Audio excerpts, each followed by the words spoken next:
कुमाऊं की सबसे बड़ी ताल की बात करें, झील की बात करें तो कौन सा है सबसे बड़ा कुमाऊं? वो है हमारा भीमताल। ठीक। कुमाऊं की सबसे गहरे ताल की बात करें, ये सबसे बड़ा हो गया कुमाऊं। अगर गहरा आपसे पूछता है वो कौन सा है? नाव कौन वाला, नाव कुचिया ताल।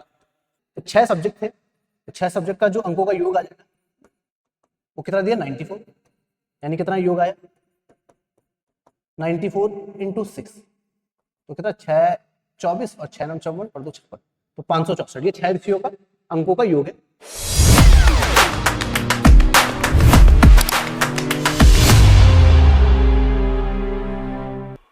हेलो दोस्तों, स्वागत है आपका हमारे YouTube चैनल प्यार के शिव पर। मैं हूं विकास और आज मैं आपके लाया हूं मॉक नंबर 18। जैसा कि आपको पता है इससे पहले भी हम आपके लिए मॉक लाते रहते हैं। तो आज का मॉक बहुत ही अच्छा है, बहुत ही बेहतर है। चाहे हिंदी की बात हो, चाहे उत्तराखंड के क्वेश्चन की बात हो, चाहे जीएस और रीजनिंग की बात हो, बिल्कुल वैसा ही हमने बनाने का प्रयास किया जैसा UPSS आपका देता है। ठीक। इसके साथ ही आपको ये भी पता होगा जो आपका वीडियो पटवारी का जो एग्जाम था पोस्टपोन हुआ था, है ना, जो वजह है वो आपको पता ही है किस रीजन से पोस्टपोन हुआ था।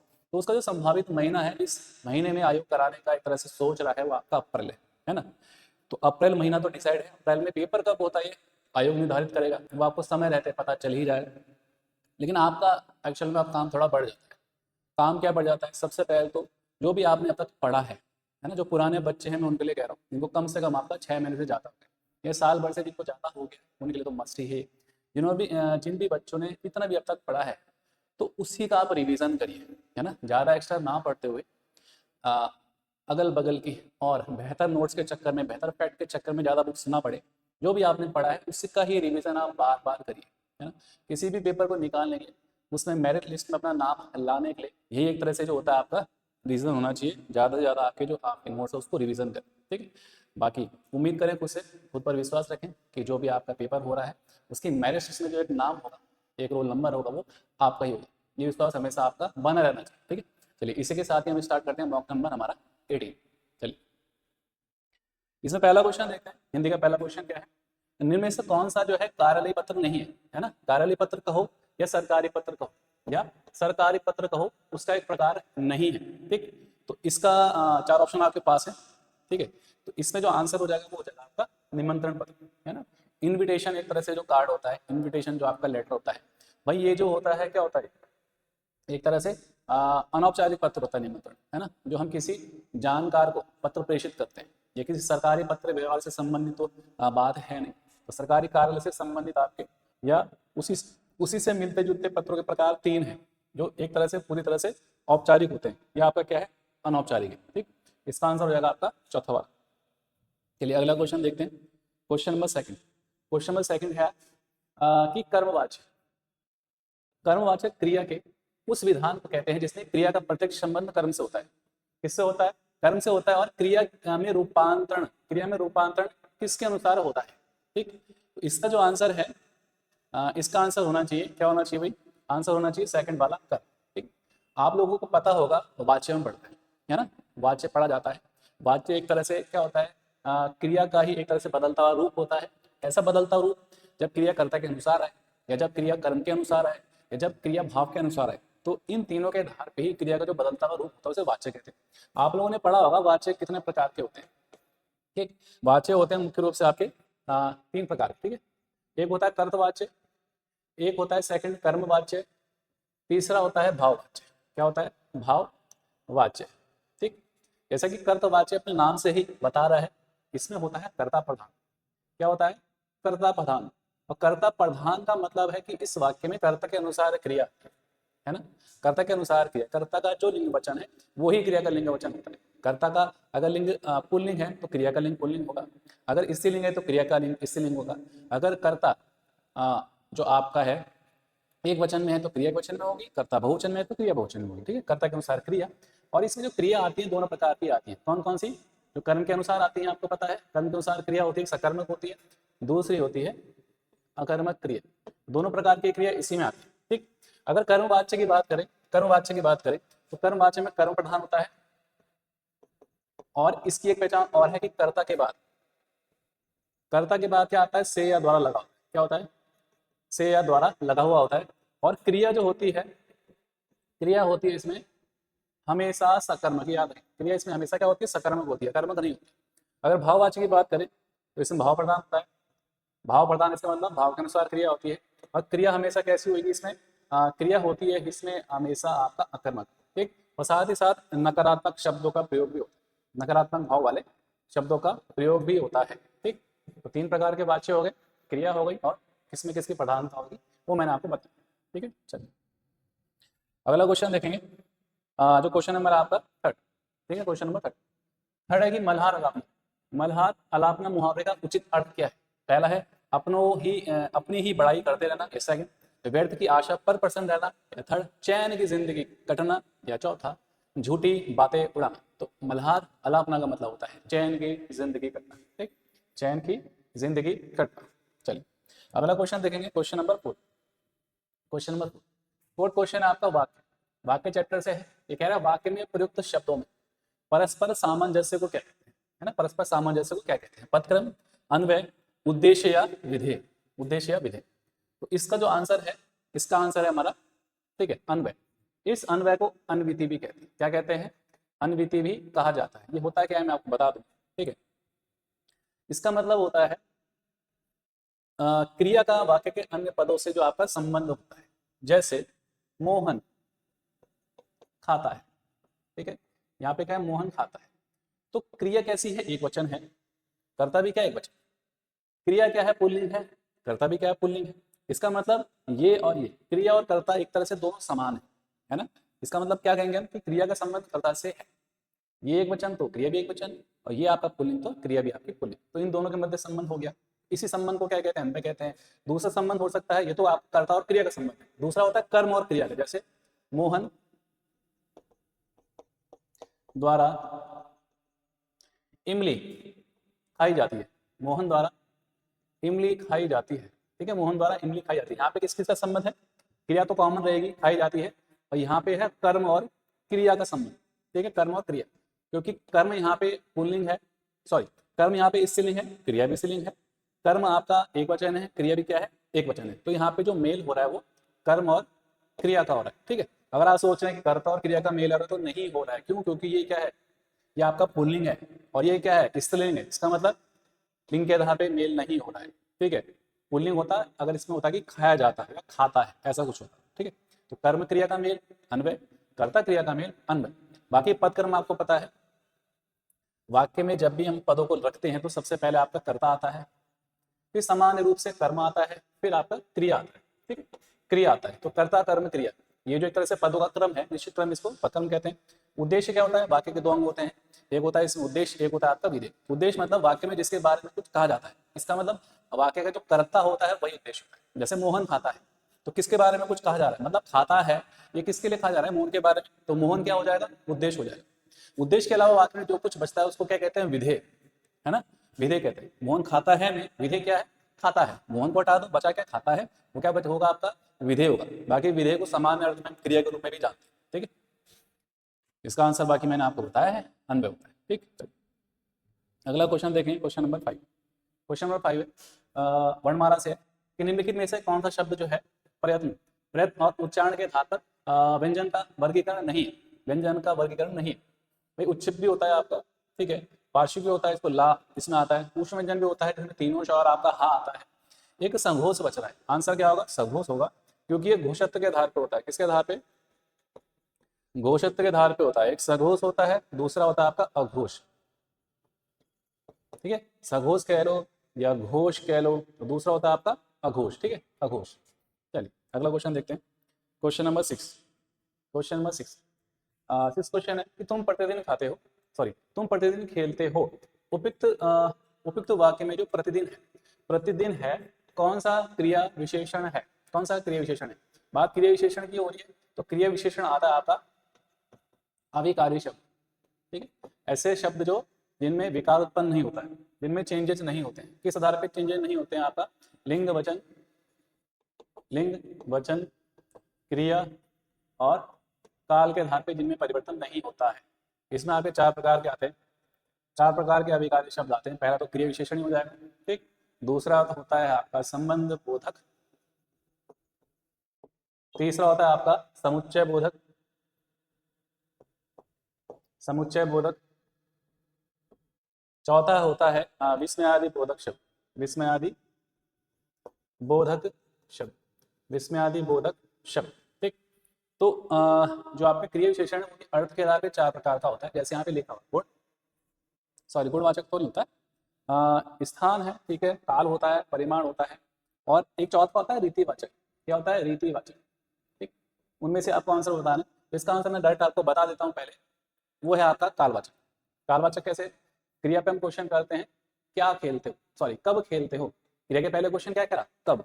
तो कब का मतलब, तो क्रिया के पहले हमने क्वेश्चन करा कब, तो आंसर क्या मिला? आंसर क्या मिला? प्रतिदिन। प्रतिदिन। तो बात किसकी हो रही? समय की हो रही। कब खेलते हो? आज। बात समय की हो रही। कब खेलोगे? कल। बात समय की हो रही। समय का मतलब काल। तो इसका प्रकार क्या होता है? आपका कालवाचक क्रिया विशेषण। 4 क्वेश्चन करते हैं, कब, कहाँ। कहाँ से जो आंसर मिलेगा वो स्थानवाचक होता है। कैसे? कैसे से जो स्थान, कैसे क्वेश्चन करके, क्रिया पर कैसे क्वेश्चन करके जो आंसर मिलता है वो रीतिवाचक होता है। और कितना, वो होता है आपका परिमाणवाचक। ठीक है, कितना क्वेश्चन करके जो आंसर मिलता है वो होता है परिमाणवाचक। चलिए अगला क्वेश्चन देखते हैं। Question number 7। क्वेश्चन नंबर 7 है कि जीवा की नोक जब ऊपर के दांतों की पंक्ति के सामने वाले दांत के ऊपरी हिस्से के संपर्क में आकर वायु के प्रवाह को अवरुद्ध करती है, ऐसे उच्चारण स्थान को क्या कहा जाता है? ठीक है, ऐसे उच्चारण स्थान को क्या कहा जाता है? दंत है, मूर्धन्य है, तालव्य है, आपका वर्ष। इसका आंसर होगा आपका वर्ष। ठीक है, इसका आंसर क्या होगा? वर्ष व्यंजन। और वर्ष व्यंजन में आप याद रखेंगे इसमें क्या क्या आपके व्यंजन आते हैं। शॉर्टकट है सरल जन। ठीक है, सरल जन 5 नाम हो गए, स, र, ल, ज और आपका नौ। ठीक है, 9। ठीक है, 5 हो गए इसमें। चलिए अगला क्वेश्चन देखेंगे। Question number 8। क्वेश्चन नंबर 8 क्या है? निम्नलिखित प्रश्न में 4 विकल्पों में से उस सही विकल्प का चयन करना है जो शुद्ध वाक्य का सबसे अच्छा विकल्प है। शुद्ध वाक्य मतलब कौन सा है वो आपको बताना है। इसमें शुद्ध वाक्य पहला है, एक कविताओं की पुस्तक। एक कविताओं की पुस्तक है ना, ऐसी पुस्तक इसमें खाली एक ही कविता हो। सेकंड, एक कविता की एक पुस्तक, है ना, एक एक कविता वाली की पुस्तक होती है क्या? थर्ड, कविताओं की, बहुत सारी कविताओं की एक पुस्तक, एक ही पुस्तक है लेकिन बहुत सारी उसमें कविताएं हैं। या चौथा, कविता की एक पुस्तक मुझे दे दो, कविता की एक पुस्तक मुझे दे दो। तो इसका आंसर क्या है? जो सबसे बेहतर है, सबसे सही है, वो कौन सा? वो थर्ड वाला। ठीक है, कविताओं की एक पुस्तक मुझे दीजिए, ये हो जाएगा इसका आंसर।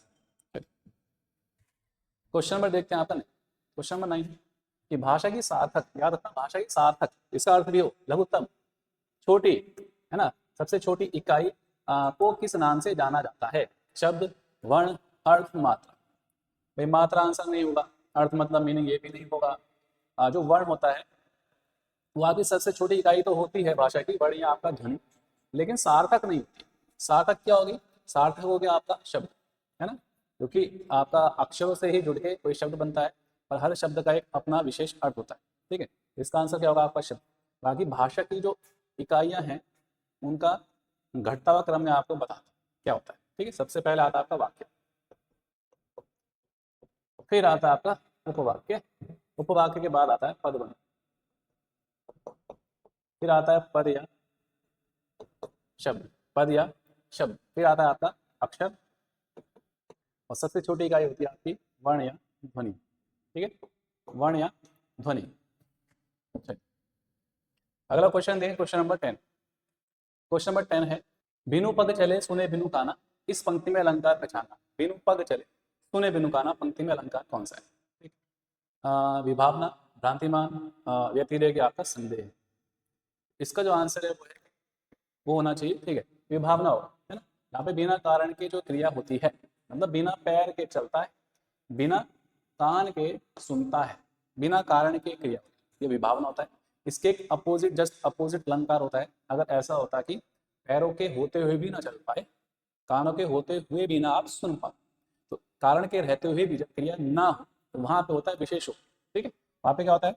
विशेषोक्ति होता है। बाकी मैं अगर भ्रांतिमान की बात करूं तो इसमें उपमेय में, उपमेय में उपमान का जब भ्रम, उपमेय में उपमान का जब भ्रम होता है तो वहां पे भ्रांतिमान होता है। व्यतिरेक क्या होता है? उपमेय को उपमान, उपमेय को उपमान से अधिक श्रेष्ठ जब बताया जाए, अधिक श्रेष्ठ, गुणवान, उत्तम बताया जाता है, वहां पे व्यतिरेक। और संदेह में क्या होता है? उपमेय और उपमान में समानता देखकर, उपमेय और उपमान में समानता देखकर जहां पे संदेह बना रहे, ठीक, संदेह बना रहे, वहां पे कौन सा अलंकार होता है? संधि। भ्रांति में क्या बताया? उपमेय में उपमान का भ्रम, व्यतिरेक में उपमेय को उपमान से अधिक श्रेष्ठ या उत्तम बताया जाता है। संदेह में क्या बताया मैंने? उपमेय उपमान में समानता देखकर संदेह जहाँ पे बना रहता है वहां पे होता है संदेह। ठीक है, चलिए क्वेश्चन में देखते हैं 11 क्वेश्चन है कि बांग्रो भाषा ज्यादातर कौन से राज्य में बोली जाती है? बिहार, कर्नाटक, हरियाणा या तमिलनाडु। बांग्रो जो बोली जाती है वो बोली जाती है कहाँ पे? हरियाणा। ठीक है, हरियाणा क्षेत्र या राज्य। चलिए अगला देखते हैं क्वेश्चन नंबर 12। क्वेश्चन नंबर 12 है कि कौन से साहित्यकार बाल्यकाल में बाल्यकाल में, अगला क्वेश्चन है आपका। चलिए नेक्स्ट क्वेश्चन देखते हैं आपका 12 क्वेश्चन क्या कहता है?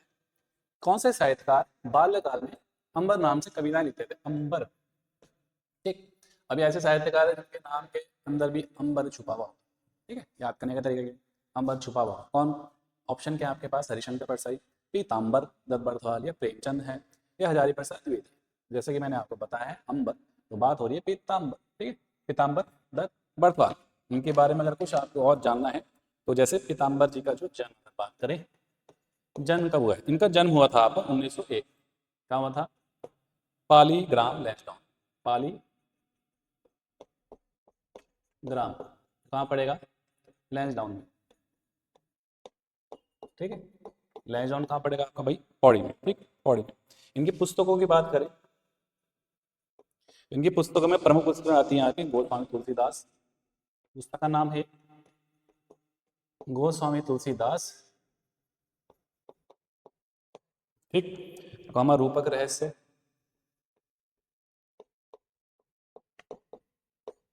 रूपक रहस्य कॉमा गोरखवाणी,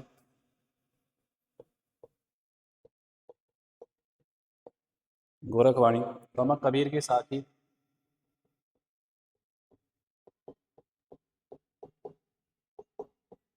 कबीर की साखी कॉमा हरिदास की साखी,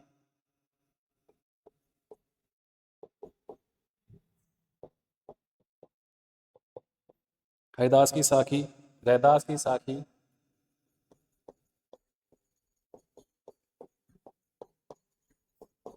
रैदास की साखी, सेवा सदन, कबीर ग्रंथावली।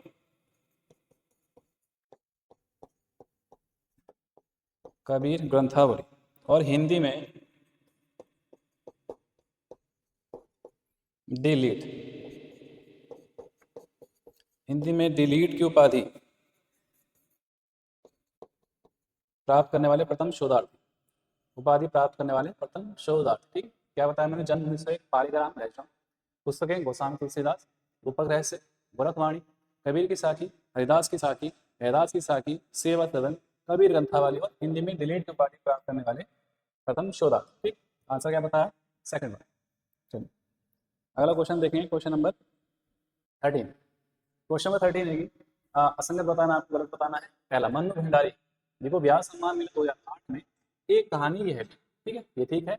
सेकंड, महादेव वर्मा, महादेव वर्मा जो छायावाद के 4 स्तंभों में से एक, इनको ज्ञानपीठ पुरस्कार 1982 में मिला था यामा के लिए, यामा के लिए। ठीक है, ये भी ठीक है। थर्ड, हजारी प्रसाद द्विवेदी, जिनको साहित्य अकादमी पुरस्कार 1973 में कोटा के लिए मिला था, ये भी ठीक है। चौथा, मंगलेश जबरार, इनको साहित्य अकादमी पुरस्कार 2000 में हम जो देखते हैं, ये भी ठीक है। अच्छा ठीक है, ये ठीक है। अच्छा इसमें करेक्शन है, ये थर्ड वाला है ना, थर्ड वाले में ये हो जाएगा आपका गलत। साहित्य अकादमी मिला था 73 में, लेकिन जो पुस्तक थी वो थी आपकी आलोक पर्व। ठीक है, क्या था? आलोक पर्व। तो आंसर क्या होगा? थर्ड। आंसर होगा इसका थर्ड। ठीक है, 13 का होगा थर्ड। क्वेश्चन नंबर देखते हैं 14। क्वेश्चन नंबर 14, क्वेश्चन नंबर 14 है कि शब्द बोलते समय अर्थ अथवा उच्चारण की दृष्टि से किसी विशेष अक्षर या वर्ण पर, किसी विशेष अक्षर या वर्ण पर जो बल दिया जाता है उसे क्या कहा जाता है? बलाघात, अनुतान, अक्षर या वर्तनी। तो जो बल दिया जाता है उसको क्या कहते हैं? बलाघात कहते हैं। ठीक है, अगर बात अनुतान की जाए, अनुतान क्या होता है? बोलते समय सुर का जो उतार चढ़ाव होता है, क्या होता है? सुर का उतार चढ़ाव जो आपका होता है, जिससे एक वाक्य का अर्थ भी बदल जाता है ना। वाक्य का अर्थ भी क्या होता है? चेंज हो जाता है। जैसे अगर बात करें, 2-3 वाक्य हम लिखे यहाँ पे, जैसे तुम घर आए, इसको मैं सामान्य बोलूँ, असामान्य स्वर में बोलूँ, सामान्य सुर में बोलूँ, तुम घर आए, ना इसमें सुर ज़्यादा चढ़ा हुआ है ना ज़्यादा आपका नीचे है, तो सामान्य अर्थ में है ये। सेकंड, अगर मैं बोलूँ तुम घर आए, क्या मैंने बोला, तुम घर आए, तो यहाँ पे देखो सुर का उतार चढ़ाव हो रहा है, एक ही लय में नहीं है, तो ये जो हो रहा है आपका क्वेश्चन मार्क के रूप में आपका वाक्य हो, तुम घर आए। ठीक। थर्ड, अगर बात करें तुम घर आए, यहाँ पे क्या हुआ, तुम घर आए, और यहाँ पे हो रहा है आश्चर्यबोधक, है ना, ये वाक्य बता रहा है तुम घर, घर में हम सुर को नीचे ले गए, आय में सुर को ऊपर ले गए। ठीक, यहाँ पे क्या था, आय में सुर को हम ऊपर ले गए, तो सुरों का जो उतार चढ़ाव होता है उससे एक वाक्य का ही भिन्न भिन्न अर्थ हो जाता है, एक ही वाक्य अलग अलग अर्थों में प्रस्तुत होता है। ठीक, बाकी अक्षर आपको पता ही है, अक्षर जो होता है वाक्य की सबसे छोटी इकाई से पहली इकाई होती है, उसके बाद बड़ी आपका ध्वनि होता है। वर्तनी, जिसको हिंदी में आपका हिज्जे भी कहते हैं, क्या कहते हैं, हिज्जे, है ना, वर्तनी, इसको आपका हिज्जे भी कहते हैं। अगला क्वेश्चन देखेंगे, क्वेश्चन नंबर 15 क्वेश्चन आपका संधि से, क्या है, शब्द अन्वय का संधि विच्छेद क्या है। ठीक है, इसमें आप देख रहे हो आपका एक व्यंजन है, उसके आगे एक आधा व्यंजन भी लगा हुआ है। जब भी आपका या वा रा है, या वा आए, उसके आगे आधा व्यंजन लगा तो किसकी पहचान होती है, किस संधि की पहचान होती है, यण संधि। ठीक है तो इसमें यण संधि, इसको तोड़ेंगे कैसे, तोड़ने पे जाएगा वो आएगा अनुधन आय, क्या आएगा, आंसर होगा पहला वाला, अनुधन आय, क्योंकि यण संधि कहती है कि पहले शब्द का जो अंतिम वर्ण होना चाहिए वो छोटा ऊ आना चाहिए, और दूसरे शब्द का जो पहला वर्ण होना चाहिए वो क्या होना चाहिए, आ होना चाहिए, मतलब भिन्न, ऊ या ऊ से भिन्न आपका स्वर है वो किस में चेंज होता है, आपका वा में चेंज होता है। ठीक, पूरा रूल क्या कहता है, ई के साथ असमान स्वर है तो वो होता है आपका या, ऊ या ऊ के साथ असमान स्वर हो तो वो आता है आपका व, और री के साथ असमान स्वर हो तो वो क्या होता है, आपका रा होता है। ठीक, वो होता है आपका रा, तो ये आप रूल भी याद रखें। अगला क्वेश्चन देखते हैं, क्वेश्चन नंबर 16। क्वेश्चन नंबर 16 है कि समास दे रखे, यहाँ दे रखा आपका पदों, किस पद की प्रधानता होती है। ऐसी एक चीज मैं आपको बता दूं, यूके ट्रिपल एससी का जो आपका एग्जाम पैटर्न, जो आपका सिलेबस है, उसमें आपका समास नहीं है, हिंदी में समास नहीं है, छंद नहीं है, रस नहीं है। ठीक है, ये 3 टॉपिक ऐसे हैं जो उसने नहीं डाले। हाँ, यूकेपीएससी जब भी कभी एग्जाम कराता है, चाहे क्लर्क का एग्जाम कभी कराता है, तो उसमें समास तो डाल देता है ना, वहाँ पे समास देता है, लेकिन यूके ट्रिपल एससी समास नहीं। ठीक है, लेकिन फिर भी मैंने क्वेश्चन डाला है, पता भी होना चाहिए आपको। तो अगर बात करें अवयव भाव की, अवयव भाव में होता है आपका पूर्व पद प्रधान। ठीक, कर्मधारय में होता है उत्तर पद प्रधान। ठीक, क्योंकि इसमें विशेष और विशेषण का संयोग होता है, उपमा उपमान का संयोग रहता है। द्वंद्व समास में क्या होता है, इसमें होता है दोनों पद प्रधान, बहुरी में क्या होता है, दोनों पद अप्रधान। ठीक, तो 2 1 4 3, 2 1 4 3 है आपका सेकंड वाला हो जाएगा इसका आंसर। ठीक है, चलिए अगला क्वेश्चन देखते हैं, क्वेश्चन नंबर 17 क्वेश्चन है कि आपका जयशंकर प्रसाद से संबंधित आपको गलत बताना है, असंगत कथन का चयन करना है। पहला क्या है, छायावादी युग के 4 स्तंभों में से एक है ये। बिल्कुल ठीक है, 4 स्तंभ कौन कौन से, 4 साहित्यकार कौन कौन से, वो भी मैं आपको बता दूँ। ठीक है, सेकंड, प्रसाद जी शतरंज के अच्छे खिलाड़ी थे, शतरंज अच्छा खेलते थे, बिल्कुल ठीक है।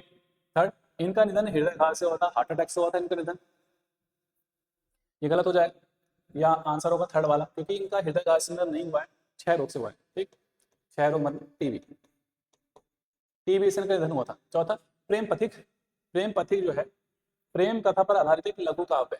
ठीक, इसका आंसर क्या है, थर्ड वाला हो जाएगा। चलिए, इसमें 4 स्तंभ कौन कौन से मैं आपको बता देता हूँ। एक तो खुद आपके प्रसाद जी हैं, ठीक, एक महादेवी वर्मा हो जाएंगे, एक आपका सूर्यकांत त्रिपाठी निर्मला हो जाएंगे, और एक हो जाएंगे आपके सुमित्रा नंदन पंत। सुमित्रा नंदन पंत, ठीक है, प्रसाद, महादेवी वर्मा, जयशंकर, सुमित्रा नंदन पंत और सूर्यकांत त्रिपाठी निर्मला। ठीक है, चलिए अगला क्वेश्चन देखते हैं, क्वेश्चन नंबर 18। क्वेश्चन नंबर 18 क्या कह रहा है, 18 कह रहा है कि हिंदी भाषा में गजलों की रचना हेतु कौन से साहित्यकार जाने जाते हैं, पंत जी, निराला जी, तिब्बत जी, डबरा। गजल की बात हो रही है, तो गजल के लिए जो जाने जाते हैं वो जाने जाते हैं सूर्यकांत त्रिपाठी निराला। ठीक है, 18 का हो जाएगा सेकंड वाला आंसर। अगला क्वेश्चन देखते हैं, क्वेश्चन नंबर 19। क्वेश्चन नंबर 19 है कि पश्चिमी हिंदी की कितनी आपकी बोलियां हैं। पश्चिमी हिंदी की कितनी आपकी बोलियां हैं? 2, 3, 4 या 5? ये तो आपको पता ही होगा। इसका आंसर क्या आपका 5। ठीक है, अगला क्वेश्चन देखते हैं, क्वेश्चन नंबर 20। क्वेश्चन नंबर 20 क्या है? क्वेश्चन 20 कह रहा है कि निम्नलिखित में से कौन सा एक संयुक्त स्वर है? संयुक्त स्वर है। और संयुक्त स्वर की मैं आपको पहचान बता दूं, ये ऐसे स्वर होते हैं जो अलग अलग स्वरों के मेल से बनते हैं। जैसे और आ का मेल होगा तो वो आपका संयुक्त नहीं, आ का साथ ए से होगा या आ का साथ ई से होगा और एक नया स्वर बनेगा, उस स्वर को क्या कहेंगे? संयुक्त स्वर कहेंगे। अगर जिसने संधि पढ़ रखी है तो वो इस बात को समझ रहा हो। तो इसमें एक ऐसा ग्रुप है, ऐसा आंसर है जो अलग अलग स्वरों के मेल से बनता है। अगर इसकी बात करें तो समान स्वरों के रूप में दीर्घ की संधि में हम इसको पाते हैं। ठीक है, ये भी समान स्वर का मेल होता है, दीर्घ संधि में आ का मेल हो जाता है। ठीक है, इसमें जो आंसर है वो है हमारा ये वाला। ठीक, ये वाला ए आई और ओ और औ, सेकंड वाला हो जाएगा इसका आंसर, इसका सेकंड वाला। चलिए क्वेश्चन में देखते हैं 21।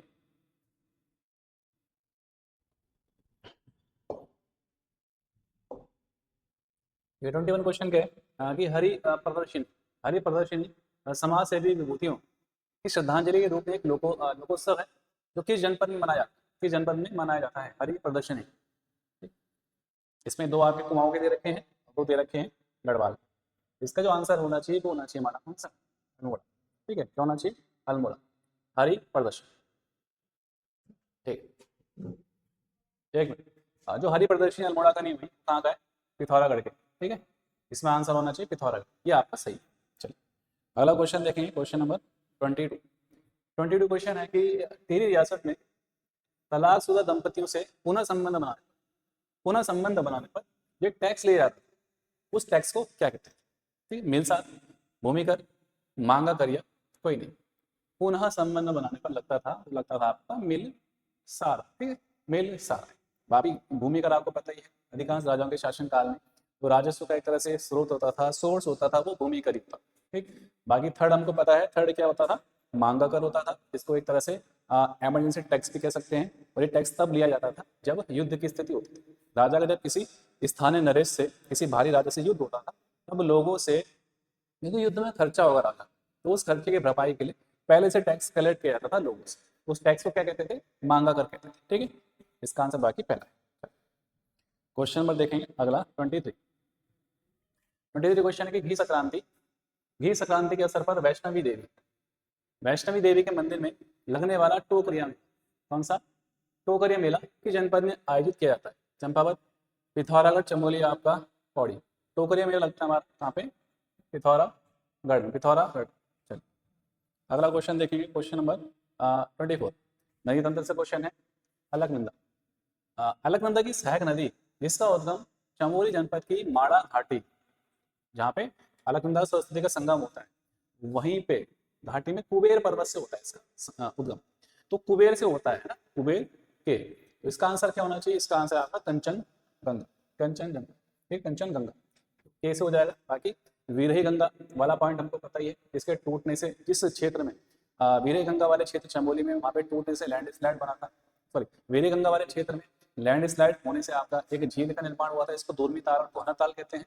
वो 1893 में आपका ताल बना था, 1894 में टूटा था, कोई हताहत नहीं हुआ था। लेकिन 1970 में स्वतंत्रता के बाद दोबारा से ताल टूटा था, ठीक है। तो ये 3 डेट हैं आपके, इंपॉर्टेंट है। वीरही गंगा अलकनंदा की सहायक नदी है। ठीक है, बाकी अलकनंदा की बात करें तो सर्वाधिक जल प्रवाह वाली उत्तराखंड की नदी कौन सी है? यही है। ठीक, और इसकी जो लंबाई है 195, कितनी है? 195 है। ठीक, और इसी यही नदी है जिसका जो उद्गम होता है सतोपंथ होता है, और सतोपंथ जो ग्लेशियर है उसकी शेप कैसे? ट्राइंगल है, त्रिभुजाकार है। कहीं कहीं ये भी लिखा है कि आराम कुर्सी की आकृति इसकी शेप है, आराम कुर्सी जैसे होती है जहाँ पे आप बैठते हैं कुर्सी में, वैसे इसकी शेप भी है। ठीक है, अगला क्वेश्चन देखते हैं 25 क्वेश्चन है। ठीक है, पवार शासन काल से है कि किस रानी के काल को ब्लैक पीरियड ऑफ गढ़वाल कहते हैं? क्या कहते हैं? ब्लैक पीरियड ऑफ गढ़वाल कहा जाता है। ठीक, कटौची, कर्णावती, कनकदई, आपका कुरेरिया। तो ये है आंसर, ये होना चाहिए कटौची। ठीक है, कटौची, और कटौची और संरक्षित होती फतेह शाह के काल। किसके काल में? फतेह शाह के काल में। ठीक है, जिसके शासनकाल को गढ़वाल का स्वर्णकाल। ठीक है, कर्णावती की बात करें तो ये पृथ्वीपति शाह के काल की संरक्षिका है। वही पृथ्वीपति शाह जिनके पति महीपति शाह का निधन हो गया था, उसके बाद प्रतिपत्तिशाल वायु थे। तो सुरक्षिका की भूमि में में कर्णावती ने शासन संभाला था। बात कनकदेही की होगी तो कनकदेही के शासनकाल में जो राजा थे जो इनके संरक्षण में थे वो थे आपके प्रदीप शाह। ये वही प्रदीप शाह है जिनके शासनकाल को कहते हैं कि पहला मौका ऐसा था, पहला समय था जब कुमाऊं और गढ़वाल के जो नरेश थे आपस में संधि कर गए, आपस में मित्रतापूर्ण रहे थे और एक भारी शक्ति रोहिलाम के खिलाफ इन्होंने एक तरह से युद्ध किया। हाँ, वो बात अलग है कि चंद नरेश उसमें हारे थे और प्रदीप शाह ने जो है कल्याण चंद को कुछ धनराशि दी थी ताकि वो धनराशि रोहिलाम को दी जा सके। ठीक है, गुलेर की बात करें तो ये थी आपकी कीर्ति शाह की साक्षी। किसकी? कीर्ति शाह, जो गढ़वाल के टिहरी के सबसे ख्याति प्राप्त सबसे योग्य राजा के रूप में जाने जाते हैं। ठीक है, चलो अगला क्वेश्चन देखते हैं। क्वेश्चन नंबर 26 है कि देवभूमि से बोल रहा हूँ, देवभूमि से बोल रहा हूँ किस कवि की काव्य पुस्तक है? शिव प्रसाद बहुगुणा, शक्ति प्रसाद सकलानी, हिमांशु जोशी या शिवानंद नौटियाल। तो इसका आंसर याद रखेंगे आप, शिव प्रसाद बहुगुणा। ठीक है, शिव प्रसाद बहुगुणा। चलिए अगला क्वेश्चन देखते हैं। क्वेश्चन नंबर 27 है कि राज्य सरकार ने अपनी जनसंख्या और स्वास्थ्य नीति स्वास्थ्य नीति की घोषणा किस वर्ष की थी? 2000, 2003, 2007 या 2010? जनसंख्या नीति की बात हो रही है, आंसर थी। ठीक है, 2003। इसके साथ एक बात आप याद रखेंगे, होता क्या है कि पेपर तक जब भी हम तैयारी करते हैं तो पेपर से पहले हमको ये समझ में नहीं आता कि हम रिवीजन कैसे करें, किस तरह से ज़्यादा सिलेबस को कवर कर सकें। तो देखो, रिवीजन तो जब भी हम करते हैं कुछ ना कुछ तो छूटता है ना, और वो अधिकतर छूटता है कहाँ से? जीएस से छूटता है, क्योंकि जीएस जो है बहुत ही विस्तृत है और कहीं ना कहीं चीज़ें छूट जाती है जीएस से। लेकिन फिर भी कुछ चीज़ें ऐसे होती हैं जो पेपर से कुछ समय पहले, एक हफ्ते या 3-4 दिन पहले हम देख के जाते हैं, रिवाइज करके जाते हैं। वो होते हैं नंबर वाले फैक्ट, है ना, ऐसे फैक्ट जो इसमें ज़्यादा नंबर होते हैं। जैसे ये वाला चैप्टर है उत्तराखंड का, जनसंख्या में क्या क्या आप याद करते हो भाई? सबसे पहले तो जनसंख्या सबसे पहले कब हुई थी? मयूर के काल में 1870। हर साल में होने लगी 1881 से, रिपन के काल में। उत्तराखंड की जनसंख्या टोटल कितनी है वो आप देख के जाते हो, उसमें पुरुष कितने हैं महिलाएं कितने हैं वो देख के जाते हो। ठीक है, जनसंख्या के आधार पे पूरे भारतवर्ष में उत्तराखंड का नंबर क्या है वो देख के जाते हो। फिर जनसंख्या में कौन कौन से जिले घटते हुए क्रम में हैं, सबसे ज़्यादा जनसंख्या कहाँ है, सबसे कम जनसंख्या कहाँ है वो देख के आते हो। ठीक है, जनघनत्व हो गया आपका, साक्षरता हो गया आपका, ग्रामीण नगरीय जनसंख्या का प्रतिशत हो गया आपका, शिशु लिंगानुपात हो गया, लिंगानुपात हो गया। ये सारी चीज़ें, बहुत सारे इसमें नंबर वाले फैक्ट होते हैं जो हम अक्सर भूल जाते हैं, वो सब भूल जाते हैं। तो पेपर से पहले कुछ ऐसे चैप्टर जो होते हैं उनका रिवीजन बहुत ही जरूरी होता है, ताकि यहाँ से क्वेश्चन आए तो वो आपको गलत ना हो। ठीक है, ये बहुत ही जरूरी होता है। ये पेपर से पहले आप क्या पढ़ के जा रहे हैं, पढ़ता हर कोई है, लेकिन पेपर से पहले क्या पढ़ रहे हो ये कुछ हद तक आपको, ये आपका कुछ हद तक डिसाइड कर देता है कि आपकी परफॉर्मेंस कैसी रहेगी पेपर। ठीक है, तो ये आप याद रखेंगे। अगला क्वेश्चन देखेंगे, क्वेश्चन नंबर 28। क्वेश्चन नंबर 28 है कि डॉक्टर पीताम्बर बटवाल द्वारा किस भाषा में अपना शोध ग्रंथ द निर्गुण स्कूल ऑफ हिंदी पोइट्री लिखा गया था? हिंदी, अंग्रेजी, संस्कृत या आपका उर्दू। ठीक है, तो इसका जो आंसर है वो होगा हमारा कौन सा? क्या? अंग्रेजी। ठीक है, ये एक बार आ भी चुका है, 28। ठीक है, 28 का क्या है? सेकंड वाला। चलिए नेक्स्ट देखते हैं। नेक्स्ट है आपका 29 है कि राज्य की किस विभूति ने पूरी बेकार आंदोलन से प्रभावित होकर जीवन भर खादी पहनने और विदेशी वस्त्रों के बहिष्कार का व्रत लिया? तो वो कौन व्यक्ति है? बलदेव सिंह आर्य है, भक्त दर्शन, भजन सिंह या धुलिया? तो इसका आंसर है भक्त, क्या नाम है? भक्त दर्शन। ठीक है, भक्त दर्शन। अगला क्वेश्चन है आपका 30। चलिए नेक्स्ट क्वेश्चन देखते हैं, क्वेश्चन नंबर 30 क्वेश्चन है। ठीक है, शब्द दे रखे हैं, उसका आपको अर्थ बताना है। ठीक है, अगर बात करें जोग की तो जोग कहते हैं जोग, हमारा जोग, ठीक है, हमारा भाग्य होता है। जंद्रू की बात करें, जंद्रू कहते हैं चक्की को। ठीक है, संगला की बात करें, संगला कहते हैं काकरोच को। और रूपसी हुआ मतलब रूपसी मतलब सुंदर। ठीक है, रूपसी मतलब सुंदर। तो क्या है आंसर? 1 3 2 4, 1 3 2 4, ऑप्शन आपका बी, ऑप्शन बी हो जाएगा इसका आंसर। ठीक है, चलिए क्वेश्चन नंबर देखते हैं 31। ये 31 क्वेश्चन है बीजापुर नहर से। ठीक, बीजापुर नहर से संबंधित कथनों पर विचार। पहला कथन क्या कह रहा है? यह नहर देहरादून में टोंस नदी पर बनाई गई। टोंस जिसको तमसा के नाम से भी आप जानते हैं। इस नदी का निर्माण जो है आंसुओं से हुआ है। ठीक, सेकंड, इसका डिजाइन जो है ट्रॉपिक कॉटले ने बनाया है, तैयार किया है। चलो ये भी ठीक है, ये भी सेकंड वाला भी ठीक है। थर्ड, इस नहर को बनाने का श्रेय डब्ल्यू किरके को जाता है, डब्ल्यू किरके को जाता है। ये भी ठीक है। तीनों इसमें आपके कथन क्या है? ठीक है, आंसर क्या होगा? सी वाला। ठीक, सी वाला हो जाएगा इसका आंसर। अगला क्वेश्चन देखते हैं 32 क्वेश्चन है कि पछावन क्या है? पछावन किस जनजाति की इष्ट देवता है? पछावन किस जनजाति की इष्ट देवता है? भोटिया, थारू, बुक्सया, रागे। तो पछावन जो है वो है पछावन हो जाएगा आपका थारू जनजाति। ठीक है, थारू जनजाति। इसके साथ ही थारू जनजाति की अगर हम भोटिया की लिख लेते हैं पहले, भोटिया के कौन कौन से देवता हैं? एक है जैसे आपका भूम्याल देवता, ठीक है, भूम्याल देवता है। एक है ग्वाला देवता, ग्वाला, ठीक। एक है हमारे नंदा देवी,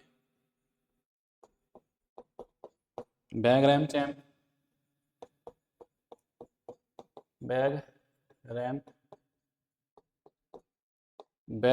चैम है। और साईं देवता, कौन से हैं?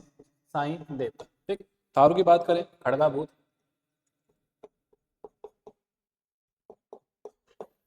भूत, हैं शीतला देवी,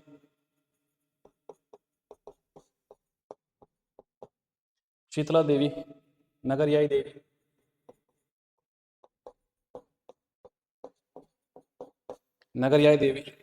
जगमतिया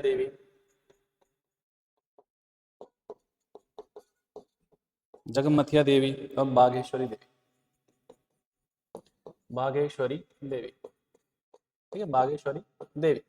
बुक्सा की बात करें तो बुक्सा में गाते हैं चामुंडा देवी, साकरिया देवता, ये देवी हैं, साकरिया देवता, ग्राम खेड़ी देवी,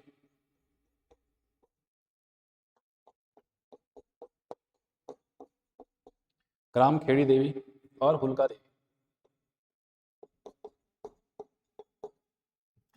देवी, ठीक। राज्य की बात करें, बागनाथ देवता है, गढ़नाथ,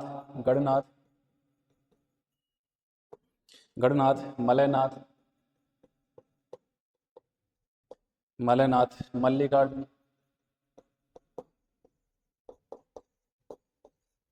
ठीक है, मल्लिकार्जुन और छुरमल, एक है छुरमल। ठीक, तो ये सारे हैं देवताओं के मैंने नाम यहाँ पे लिख, स्क्रीनशॉट ले सकते हैं आप। ठीक है, चलो अगला क्वेश्चन देखते हैं। क्वेश्चन नंबर 33 है कि जगजीत सिंह का संबंध जो है किस खेल से है? जगजीत सिंह, शतरंज है, भारोत्तोलन, बैडमिंटन या चोट? तो जगजीत सिंह का जो संबंध है वो है भारोत्तोलन से। ठीक है, किससे? भारोत्तोलन से। अगर इसमें और क्वेश्चन देंगे 33 में, तो भारोत्तोलन से एक तो केसी सिंह बाबा भी हैं, नैनीताल से सांसद भी रहे हैं एक टाइम। केसी सिंह बाबा का नाम आता है, फैयाज अहमद अंसारी का नाम आता है, फैयाज अहमद अंसारी, ठीक। हंसा मनराल शर्मा,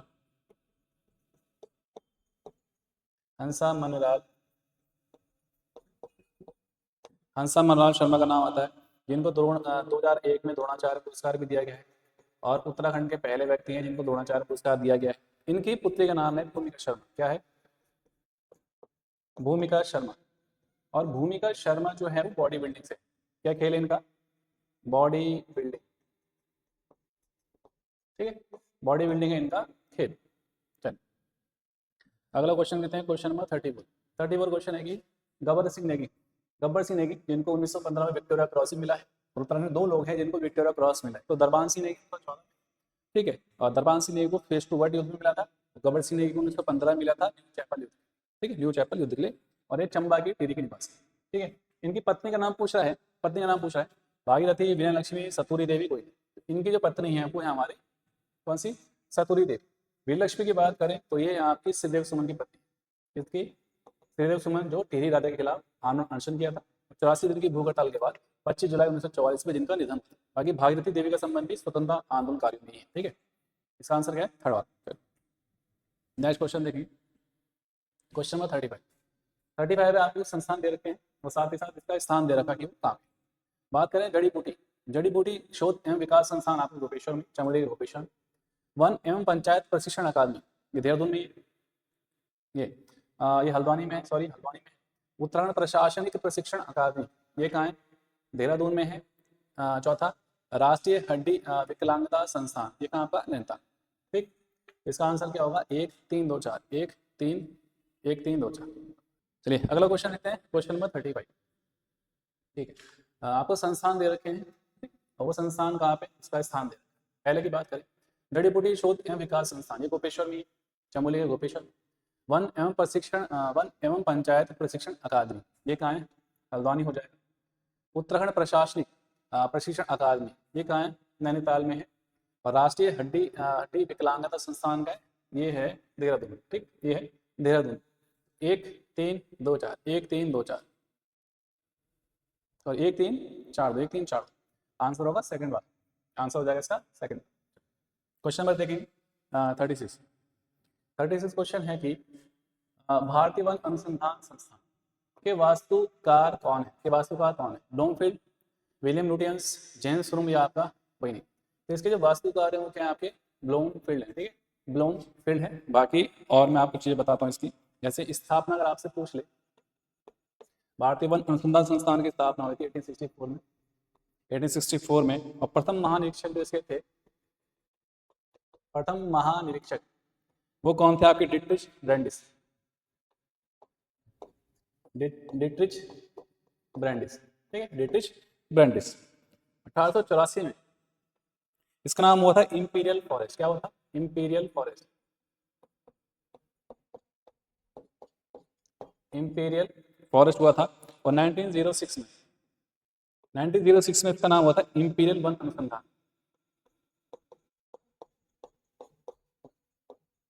इंपीरियल वन अनुसंधान, ठीक। और वर्तमान क्षेत्र का नाम, वर्तमान क्षेत्र का नाम क्या है, ये आपका चांदबाग है। क्या है, चांदबाग है। और इसका जो उद्घाटन किया था, आपका 1929 में किया था लॉर्ड इरविन। किसने, लॉर्ड इरविन। ठीक है, लॉर्ड इरविन। नेक्स्ट देखते हैं, नेक्स्ट क्वेश्चन है क्वेश्चन नंबर 37 क्वेश्चन कि राज्य में ग्रामीण जनसंख्या का प्रतिशत कितना है। ग्रामीण जनसंख्या प्रतिशत पूछ रहा है, 70 के आसपास है, 65, 65.5, ये 80 है, ये 85%। ग्रामीण जनसंख्या जो प्रतिशत है वो कितना, लगभग 70%। ठीक है, और 30% क्या हो जाएगा आपका, शहरी जनसंख्या। ठीक है, चलिए बाकी जो शहरी जनसंख्या सबसे ज़्यादा आपको पता है कहाँ पे, देहरादून। ठीक, देहरादून। अगला क्वेश्चन देखते हैं 38 क्वेश्चन है कि किस वृक्ष को जो है उत्तराखंड का कल्प वृक्ष के नाम से जाना, कल्प वृक्ष के नाम से जाना, देवदार, बाज, चीड़ या आपका बुरांस। तो ये है हमारा देवदार। देवदार को कहा जाता है उत्तराखंड का कल्प वृक्ष। अगला क्वेश्चन देखते हैं बुग्याल से है कि जिम्बाबू, नाम क्या है, बाबू। जिम्बाबू बुग्याल के जनपद में स्थित है, मोड़ा। सेकंड पिथौरागढ़, थर्ड चमोली, चौथा उत्तरकाशी। तो जिम्बाबू जो जिम्बाबू बुग्याल है पिथौरागढ़। बाकी अगर बुग्यालों की बात करें तो बुग्याल आपको पता है उत्तराखंड में क्या कहते हैं, बुग्याल या पयार भी कहते हैं। लेकिन पयार इसमें अधिक ऊंचाई वाले घास को होते हैं, बुग्याल कम ऊंचाई वाले होते हैं। ठीक, इन्हीं को जम्मू कश्मीर में मर्ग कहते हैं, जैसे गुलमर्ग, सोनमर्ग, टनमर्ग। और हिमाचल में कहते हैं इनको क्या, थच। क्या कहते हैं हिमाचल में, एचपी में कहते हैं हिमाचल में इनको थच, और JNK में मर्ग कहते हैं। ठीक, उत्तराखंड के सबसे बड़े बुग्याल की बात की जाए तो सबसे बड़ा जो बुग्याल है, कौन सा बुग्याल है, बेदनी।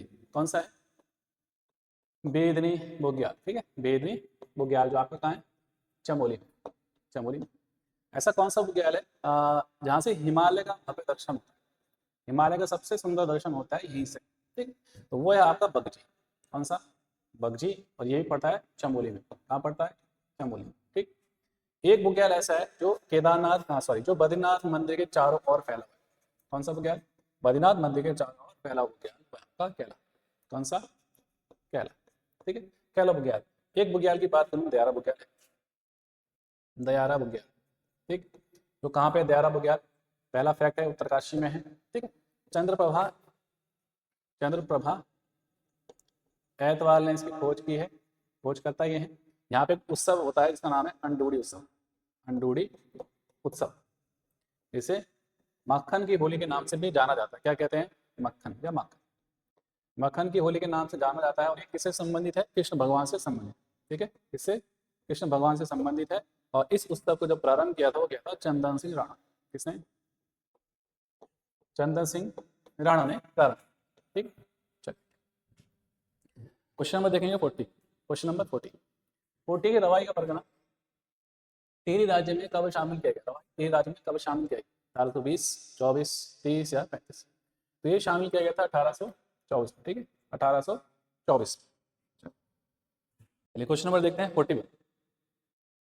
41 है कि पहला कथन दे रखा है आपको, दे रखा है कि वैद्य गोदाधर पांडे, इन्होंने 1948-49 में अल्मोड़ा में, कहाँ पे, अल्मोड़ा में एक वैद्य सम्मेलन आयोजित किया था। कौन सा वैद्य सम्मेलन आयोजित किया था? ठीक है, बिल्कुल ठीक है। सेकंड की बात करें, इस सम्मेलन में लोक सभा अध्यक्ष श्री अनंत शयनम अयंगर द्वारा इन्हें आयुर्वेद वनस्पति सम्मान से सम्मानित किया गया है। दोनों ही कथन ठीक हैं। ठीक है, आंसर क्या होगा आपका? थर्ड वाला, ए और बी दोनों सही। चलिए अगला क्वेश्चन देखेंगे, क्वेश्चन नंबर 42। 42 क्वेश्चन है, निम्नलिखित को सही सुमेलित कर सामने दिए गए पुट के माध्यम से उत्तर का चयन करें। ठीक है, सूची 1, सूची सेकंड, वर्ष दे रखा। अगर बात करें गढ़वाल हितकारिणी सभा, ठीक, जो देहरादून में है, तो 1901, ठीक 1901। हैप्पी क्लब की बात करें, गोविंद वल्लभ पंत, 1903। ठीक, हुक्का क्लब अल्मोड़ा, 1906। और लास्ट बचा आपका गढ़वाल भाषण मंडल जो लखनऊ में था, 1907। तो 1 2 3 4 आंसर होगा सेकंड वाला। ठीक, 1 2 3 4।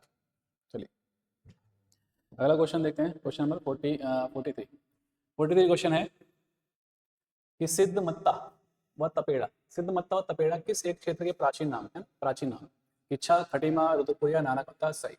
तो ये जो है नाम है किसके? नानकमत्ता साहिब के, जो आपको पता है उधम सिंह नगर में है। नानकमत्ता साहिब सिखों का आपका तीर्थ स्थल है ना, गुरुद्वारा है। और नानकमत्ता का जो पुराना नाम बख्शी भी मिलता है, क्या मिलता है? बख्शी भी मिलता है। रुद्रपुर की बात करें, यहाँ पे एक नदी बहती है, इसका नाम है कल्याणी। ठीक है, कल्याणी रिवर। खटीमा की बात करें, खटीमा जो है उत्तराखंड का सबसे साउथ का ब्लॉक है। ठीक है, सबसे दक्षिण का आपका ब्लॉक है। टोटल आपके 95 ब्लॉक है, जिसमें आपको पता है सबसे ज्यादा कहाँ पे? पौड़ी में। ठीक है, सबसे ज्यादा ब्लॉक है पौड़ी में, इसमें सबसे दक्षिण वाला खटीमा है, उधम सिंह नगर। इच्छा की बात करें, ये भी आपका यूएसए में ही है। और किस नदी के किनारे? गोला, है ना, तारे भाबर की गोला, वही गोला जिसमें नैनीताल का जमरानी बांध है। कौन सा? नैनीताल का जमरानी बांध। ठीक, अगला क्वेश्चन देखेंगे, क्वेश्चन नंबर 44। क्वेश्चन नंबर 44 है, रावल संकीर्तन ने के अनुसार जो है बद्रीनाथ मंदिर जो है किस शैली में? बद्रीनाथ मंदिर किस शैली में है? केदारनाथ, नागर, मुगल शैली या कोई? तो ये जो है मंदिर है आपका किसमें? मुगल शैली में, मुगल शैली में है। ठीक, इसके साथ ही अगर भव्य मंदिर की बात होगी, भव्य मंदिर किसने बनाया? तो कत्यूरों का नाम आता है। ठीक, और इसका निर्माण कब हुआ, किसके काल में हुआ था? कि वो है ललित सूर्यदेव। ठीक है, ललित सूर्यदेव के काल में। पुनर्निर्माण अगर आपसे पूछे कभी, पुनर्निर्माण किसने करवाया? पुनर्निर्माण करवाया था गढ़वाल के 37वें राजा अजय पाल। ठीक, और जीर्णोद्धार, पुनरुद्धार किसने कराया था? जीर्णोद्धार करवाया था दौलत राव सिंधिया। किसने? दौलत राव सिंधिया। ठीक, दौलत राव सिंधिया जो ग्वालियर नरेश है, कहाँ के? एमपी के ग्वालियर नरेश। ठीक, भव्य कत्यूरी ने बनाया, निर्माण विष्णुदेव के समय हुआ, पुनर्निर्माण अजय पाल है, जीर्णोद्धार दौलत राव सिंधिया जो ग्वालियर एमपी के नरेश। ठीक है, चलो अगला क्वेश्चन देंगे, क्वेश्चन नंबर 45। 45 क्वेश्चन है, कमेंदुमती शाह जो नरेश शाह की पत्नी है ना, वो नरेश शाह जो 59वें राजा, 59वें राजा है टिहरी, उनसे संबंधित आपको गलत बताना है, असंगत कथन का चयन करना है। पहला क्या है? ये टिहरी रियासत के राजा नरेंद्र शाह की पत्नी, बिल्कुल ठीक है, नरेंद्र शाह की पत्नी है। ठीक, सेकंड, 1958 में इन्हें पद्म भूषण सम्मान दिया गया है, पद्म भूषण, ये भी ठीक है। तीसरा, 1952 में, डेट याद रखेंगे आप, क्या है? 1952 में नरेंद्र नगर महाविद्यालय की स्थापना इन्हीं के प्रयास से हुई है। ये आपका हो जाएगा गलत, आंसर आपका ये होगा, क्योंकि 1952 नहीं है यहाँ पे डेट, जो आपका सही डेट है वो क्या है? 1962 में इस महाविद्यालय की स्थापना। फोर्थ की बात, माई इंप्रेशन ऑफ अमेरिका इन्हीं के द्वारा लिखित पुस्तक है, ये भी ठीक है, गलत बताना गलत हो जाएगा। थर्ड, ठीक है, चलो अगला क्वेश्चन देखते हैं, क्वेश्चन नंबर 46 क्वेश्चन क्या कह रहा है कि गर्भयात, गुंजा, मरतोलिया, टोलिया आदि उपजातियां जो है किस प्रजाति से संबंधित है ना, किस प्रजाति से संबंधित है? मरतोलिया, हमारे यूपी ट्रिपल एस के जो अध्यक्ष हैं वो कौन है? गणेश सिंह, जीएस मरतोलिया। तो जनजाति का नाम क्या है? वो हो जाएगा भोटिया। ठीक, भोटिया।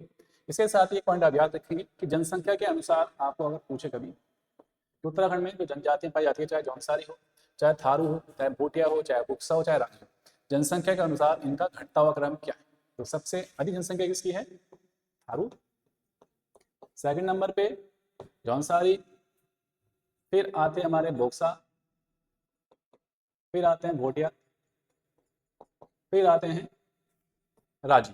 ठीक, थारू सबसे ज्यादा निवास करती है उधम सिंह नगर, जौनसारी सबसे ज्यादा निवास करती है देहरादून, बक्सर सबसे ज्यादा निवास करती है मुख्य रूप से उधम सिंह नगर, और भोटिया, पिथौरागढ़, राजी, ये भी पिथौरागढ़ है ना। तो इस तरह से उत्तराखंड की सबसे अधिक जनसंख्या वाली थारू है। अगर पूछे कुमाऊं की सबसे अधिक जनसंख्या वाली, क्योंकि थारू उत्तराखंड की सबसे अधिक जनसंख्या वाली है और ये कुमाऊं में निवास करती है मुख्य रूप से, तो कुमाऊं की सबसे अधिक जनसंख्या कौन सी हो जाएगी? थारू की हो जाएगी। गढ़वाल की सबसे अधिक जनसंख्या वाली हो जाएगी देहरादून में जो आपकी धौनसारी है। महा हिमालय की सबसे अधिक जनसंख्या ग्रेटर हिमालय में निवास करती है वो कौन सी हो जाएगी? वो हो जाएगी आपकी भोटिया। ठीक है, भोटिया। चलिए अगला क्वेश्चन देखेंगे, क्वेश्चन नंबर 47। 47 है कि सुधनगर, सुधनगर किस वंश की राजधानी रही? सुधनगर, सुधनगर का ये तो प्राचीन नाम है, सुधनगर को कालसी नाम से भी जानते हैं, तो देहरादून में है। कालसी की नरेश की राजधानी नहीं, आप लोगों को पता होगा, कत्यूरी, पुणेन्द्र, पवारिया, चंद्र। आंसर क्या है? पुणेन्द्र। ठीक है, पुणेन्द्र। कत्यूरी की बात कार्तिकेयपुर जोशीमठ है। दूसरी आपकी बैजनाथ बनाई गई थी। वहाँ की राजधानी आपको पता है, पहली आपकी चांदपुरगढ़ है, फिर देवलगढ़ बनाई गई थी अजयपाल ने, देवलगढ़ से श्रीनगर बनाई थी 1517 में अजयपाल ने। नई नगर राजधानी रही है, नवादा रही है, धामवाला रही है ना। अलग अलग राजधानी, चंद्रनगर की राजधानी आपको पहली पता है, चंपावत है। दूसरी आपकी अल्मोड़ा बनाई गई थी, कब? 1563 में बनाई थी, बालो कल्याण चंद ने बनाई थी राजधानी। सब आपने पढ़ा हुआ। इसका आंसर मैंने क्या बताया आपको? इसका आंसर बताया सेकंड वाला पुणे। चलिए क्वेश्चन नंबर 48 क्वेश्चन है कि नेपाल, नेपाल के साथ विवादित इलाकों के बारे में समझौता करने अंग्रेजों ने किसे चुना? अंग्रेजों ने किसे चुना? आप लोगों ने पढ़ा होगा हिस्ट्री में। हुआ क्या था कि उत्तराखंड पर जब आपका अगर बात करें, उत्तराखंड पर जब गोरखों का राज था, ठीक है, गोरखों ने 1790 में कुमाऊं जीता था, 1804 में गढ़वाल जीता। 1790 में कुमाऊं के राजा महेंद्र चंद्र को आया था, 1804 में गढ़वाल के राजा प्रदुम शाह को मार के गढ़वाल प्राप्त किया था। इसके साथ ही कहते हैं कि 1804 में जब उन्होंने गढ़वाल जीता है, उसी समय कहते हैं कि गोरखपुर जो यूपी में, वहां का एक बुटवल प्रांत था, बुटवल क्षेत्र था, जो अंग्रेजों के अधिकार में था, तो वो क्षेत्र भी गोरखों ने जीत लिया था, है ना। वहां पे अपनी सेना भेज के उस क्षेत्र को जीता, क्योंकि वो अंग्रेजों का क्षेत्र था। तो अंग्रेजों ने सबसे पहले निश्चय किया था कि युद्ध ना करके सबसे पहले बातचीत कर लीजिए, क्योंकि युद्ध में क्या होता है, समय की खपत होती है ना, सैनिक मारे जाते हैं और धनराशि खर्च होती है, काफी अव्यवस्था फैलती। तो अंग्रेजों ने अपने एक अधिकारी को दिया था ताकि वो गोरखों से बातचीत करे, ताकि बातचीत से ही मामला सुलझा लिया जाए। लेकिन वो बात अलग है, बातचीत से मामला नहीं सुलझता है, बाद में युद्ध होता है इन दोनों के बीच में, गोरखों अंग्रेजों के बीच में। और 1815 से आपको पता है कि नेपाली को यहाँ से भगा के उत्तराखंड पर अंग्रेजी शासन स्थापित होता है और 3 नरेश बनते हैं सुदर्शन साहब। ठीक है, किसको भेजा गया था? ये भेजा गया था आपको ब्रैड शॉ। किसको? ब्रैड शॉ। ठीक है, ब्रैड शॉ। भीमसेन थापा, इसको प्रधानमंत्री याद रखेंगे, नेपाल का प्रधानमंत्री कौन था? भीमसेन थापा। ठीक है, भीमसेन थापा। क्वेश्चन नंबर देखेंगे 49। क्वेश्चन नंबर 49, राज्य की अधिकांश नदियों का प्रवाह जो है किस दिशा में है? किस दिशा में? किस दिशा में है? ठीक है, इसका याद रखें आप, पहला दक्षिण या दक्षिण पूर्व। ठीक है, दक्षिण या दक्षिण पूर्व। बाकी मुख्य रूप से कौन कौन से नदी तंत्र उत्तराखंड? नदी तंत्र यमुना हो जाएगा, गंगा हो जाएगा और काली। ठीक है, गंगा का मतलब भागीरथी। 3 ही नदी तंत्र है, उसके बाद तो सारे उपतंत्र हैं जो इनमें सहायक नदियां मिलती हैं, उनके अलग अलग तंत्र। ठीक है, क्वेश्चन नंबर देखते हैं 50 क्वेश्चन।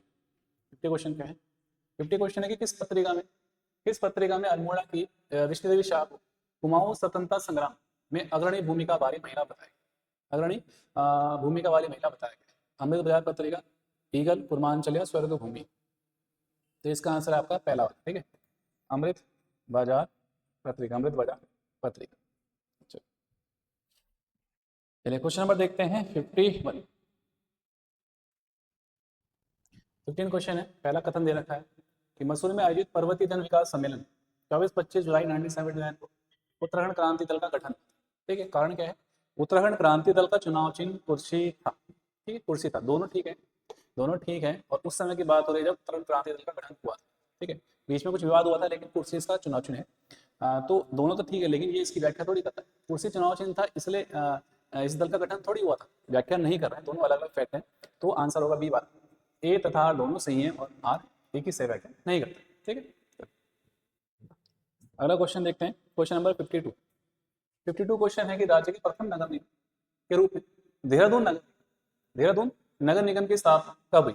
11 में, 98 में, 2013 में या 17 में? आंसर है 1998, ठीक है 1998। इसके साथ ही अगर मैं अब बात करूं 2011 की, तो 2011 में दो नगर निगम बने थे, हरिद्वार और हल्द्वानी, ठीक है 2011। 2013 की बात करें, 2013 की बात करें तो ये बने थे रुद्रपुर, काशीपुर, रुड़की। कौन कौन से? रुद्रपुर, काशीपुर और रुड़की, ठीक। 2017 की बात करें, कोटद्वार और ऋषिकेश, कोटद्वार और ऋषिकेश। 2021 की बात करें, 2021 ये आपका बना था श्रीनगर। और 2024 की बात करें, दो नए नगर निगम आपके बने हैं, नाम है अल्मोड़ा और पिथौरागढ़, ठीक। अल्मोड़ा और पिथौरागढ़। तो जो कुल आपके नगर निगम टोटल आपके 11 है। पहला आपका देहरादून हो गया और अंतिम हो गया अल्मोड़ा और पिथौरागढ़, जो 2024 में बने, ठीक है 2024 में। क्वेश्चन नंबर देखते हैं 53 क्वेश्चन है कि उत्तराखंड विधानसभा द्वारा यूसीसी विधेयक कब पारित किया गया, कब पारित किया गया है, ठीक। 27 मई, 6 फरवरी, 7 फरवरी या 2 मई? इसका आंसर है 7, ठीक है। क्या है? 7 फरवरी 2024 हो जाएगा इसका आंसर। अगला क्वेश्चन देखते हैं, क्वेश्चन नंबर 54 है कोठारी व चौखम। कोठारी व चौखम नामक जो दून है, दून घाटी है, किस जिले में स्थित है, किस जिले में स्थित है, ठीक। तो वो है आपका पौड़ी में, ठीक है। पतली कोटा नैनीताल में है ना, नाम आपका पतली और कोटा है इसमें, पतली कोटा दून है नैनीताल में। आगे देहरादून, तो देहरादून में है ना, हरिद्वार भी है, जो आपको पता ही है। अगला क्वेश्चन देखें, क्वेश्चन नंबर 55 क्वेश्चन है कि वनों पर परंपरागत हक बहाल करने तथा नंदा देवी राष्ट्रीय पार्क का प्रबंध ग्रामीण को सौंपने संबंधी आंदोलन कौन सा था? नंदा देवी, ठीक है। तो ये था हमारा झपटो छिनो, ठीक है, झपटो छिनो आंदोलन। इसके साथ ही अगर बात करें इसकी, ठीक है, झपटो छिनो आंदोलन की, तो ये हुआ था 21 जून 1998, चमोली से शुरू हुआ था और गोविंद सिंह रावत ने किया था नेतृत्व, गोविंद सिंह रावत है, ठीक। बात करें रक्षा सूत्र आंदोलन की, ये होता 1994 में, 1994 में भिलंगना क्षेत्र, भिलंगना क्षेत्र टेरी में, और इसके जो नेतृत्व करता थे वो थे सुरेश भाई, सुरेश भाई, ठीक है, सुरेश भाई। थर्ड की बात करें तो डूंगी पेंतोली आंदोलन 1980, ये भी आपका चमोली का ही था, चमोली का ही था, और नेतृत्व किया था मथुरा देवी, मथुरा देवी, ठीक है। और बांज का जंगल काटे जाने के विरोध में, बांज का जंगल काटे जाने के विरोध में रवाई आंदोलन कब हुआ था? 30 मई 1930, 30 मई 1930। और इस आंदोलन को टेरी का जलियांवाला कांड के नाम से भी जानते हैं, तिलाड़ी कांड भी कहते हैं, और टेरी का जलियांवाला कांड, ठीक, टेरी का जलियांवाला कांड भी से। इसका आंसर बाकी क्या सही। चलिए क्वेश्चन नंबर देखते हैं 56 क्वेश्चन है कि राज्य में पौधरोपण नीति कब लागू की गई थी, ठीक है। 6 जनवरी 2006 या 6 मार्च 2006 या 12 अप्रैल 5 को या 5 अप्रैल 2006? इसका आंसर है आपका, इसको आप फैक्ट के रूप में याद रखिए, 6 जनवरी 2006, ठीक है, 6 जनवरी 2006। चलिए अगला क्वेश्चन देखते हैं, क्वेश्चन नंबर 57 क्वेश्चन क्या कह रहा है कि किस एक क्षेत्र का निर्माण जो है प्लीस्टोसीन, प्लीटोसीन है, प्लीस्टोसीन है, ठीक है, प्लीस्टोसीन युग में शिवालिक से उतरने वाली वेगवती नदियों के द्वारा बहाकर लाया गया पानी अवसादों के निक्षेप से होता है। तो हमको पता है कि ये ऐसा भौतिक प्रदेश है, ऐसा फिजिकल रीजन है जो शिवालिक के दक्षिण में पड़ता है, तराई के उत्तर में पड़ता है, जहाँ पे नदियों का ढाल कम हो जाता है, जिस वजह से नदियाँ अपने साथ जो आपका अवसाद बहाकर लाती है, इसमें बड़े बड़े बोल्डर होते हैं, वो उसी क्षेत्र में जमा कर देती है, उनका निक्षेपण कर देती है, जिस वजह से यहाँ पे प्रवाहित होने वाली नदियाँ उस अवसाद से, उस बोल्डर के मध्य निचले क्षेत्र से बहती हैं, जिस वजह से यहाँ की नदियाँ हमको दिखाई नहीं देती हैं, अदृश्य हो जाती है। यह कौन सा क्षेत्र है? ये वो क्षेत्र है, इसका नाम है भाबर क्षेत्र, जिसके नामकरण का कारण है इस क्षेत्र में पाए जाने वाली भाबर नामक वनस्पति, ठीक। बाकी तराई के बारे में क्या है, भाबर के दक्षिण में पड़ता है, पताल तोड़ कुएं भी मिलता है यहाँ पे, यहाँ पे। अधिक पानी चाहने वाली फसलों का उत्पादन यहाँ पे हो जाता है, जैसे आप गन्ना की बात करें, जैसे आपका धान की बात करें, ठीक है, धान की बात करें, यहाँ पे जो अवसाद होते हैं, वो अवसादों का जो कण होता है वो क्या होते हैं, भाबर की तुलना में क्या होते हैं, महीन कणों वाली मृदा का निक्षेप यहाँ पे पाया जाता है। दून क्षेत्र की बात करें, दून क्षेत्र हमको पता है, दून आपका वैली होता है, घाटी होता है, जैसे देहरादून है, हरिद्वार है, पतली कोटा दून है ना, चौखंबा आपका जो आपका सॉरी कोठारी और चौखम आपका दून है, जो लघु शिवालय के बीच में घाटी के रूप में पाया जाता है। ठीक है, चलिए अगला क्वेश्चन देखते हैं, क्वेश्चन नंबर 58। 58 क्वेश्चन है, सही सुमेलित करना है आपको सूची 1 को सूची 2 से। बात करें सर्वाधिक विकास खंड, सबसे ज्यादा ब्लॉक कहाँ पे हैं, तो वो तो हमारा है पौड़ी। ठीक है, सबसे कम विकास खंड की बात करें, सबसे कम विकास खंड पहले का तीसरा, दूसरे का आपका चौथा। सर्वाधिक तहसील वाला जनपद कौन सा है, सबसे ज्यादा तहसील कहाँ पे है, पिथौरागढ़ में है। सबसे कम तहसील वाला जनपद जो आपका कौन सा है, रुद्रप्रयाग हरिद्वार। तो आंसर क्या हो रहा है, 3 4 2 1, 3 4 2 1, 3 4 2 1, आंसर हो रहा है सी। ठीक है, 3 4 2 1। चलिए नेक्स्ट क्वेश्चन देखेंगे 59। जनकताल किस जनपद में स्थित है, जनकताल किस जनपद में स्थित है, उत्तरकाशी है, चमोली है, रुद्रप्रयाग है, अल्मोड़ा है। तो जनकताल आपका है, तो जनकताल जो स्थित है वो पड़ता है आपका उत्तराखंड के सबसे उत्तरी जनपद उत्तरकाशी में। ठीक, उत्तरकाशी में।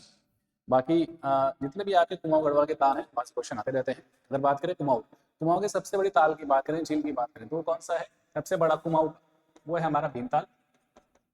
ठीक, कुमाऊं के सबसे गहरे ताल की बात करें, ये सबसे बड़ा हो गया कुमाऊं। अगर गहरा आपसे पूछता है वो कौन सा है, नावकोन वाला नावकुचिया ताल, नावकुचिया। अगर बात करें गढ़वाल की, गढ़वाल का सबसे बड़ा और गहरा ये है सहस्त्र ताल। कौन सा है, टिहरी का सहस्त्र ताल। ठीक, चलिए अगला क्वेश्चन देखते हैं, क्वेश्चन नंबर 60। 60 क्वेश्चन है, आपको कौन सा कथन असत्य है, गलत आपको बताना है। पहला है राजी जनजाति रिंग डांस करती है, रिंग डांस राजी जनजाति करती है। ठीक है, सेकंड अंडे कांडे का जो डांस है, अंडे कांडे का डांस राजियों द्वारा किया जाता है, ये गलत हो जाएगा, क्योंकि अंडे कांडे का डांस किया जाता है जौन सारी जनजाति द्वारा, जौन सारी जनजाति। ठीक, तीसरे की बात करें मॉडर्न नृत्य का संबंध भूटिया से है, तो ठीक है। हारू नृत्य जौन सारी का है, इसमें रमतुला वाद्य यंत्र बजाया जाता है। कौन सा, रमतुला वाद्य यंत्र इसमें बजाया जाता है। ठीक है, इसका आंसर क्या है, इसका आंसर है सेकंड। क्वेश्चन नंबर देखते हैं 61। 61 क्वेश्चन है कि आपको मिलान करना है। ठीक है, इसके नाम दे रखे हैं और किस उपज का नाम आपका मैच करना है आपको। अगर ब्रीही की बात हो तो ब्रीही कहा जाता है किसको, चावल। ठीक है, ब्रीही चावल। मुद्ग, मुद्ग कहा जाता है आपका मूंग को। यव, यव कहा जाता है, ठीक है, यव कहा जाएगा जौ को। और इक्षु, इक्षु किसको कहा जाता है आपका, गन्ना। तो 2 3 4 1, 2 3 4 1, आंसर कौन सा आपका, चौथा वाला। ठीक है, चौथा वाला। अगला क्वेश्चन देखते हैं, क्वेश्चन नंबर 62। 62 क्वेश्चन है कि रज्जुक, रज्जुक कौन थे, चोल राज्य के व्यापारी, मौर्य प्रशासन के अधिकारी, या आपका गुप्त साम्राज्य के अधिकारी, या शक सेना में अधिकारी। तो अब वंश अलग अलग है, चोल, मौर्य, गुप्त या आपका शक। तो इसका आप ये आंसर याद रखेंगे, ये है आपका मौर्य शासन के जो अधिकारी होते थे उनको कहते थे क्या, रज्जुक। ठीक है, रज्जुक। अगले क्वेश्चन की तरफ बढ़ते हैं, क्वेश्चन नंबर 63।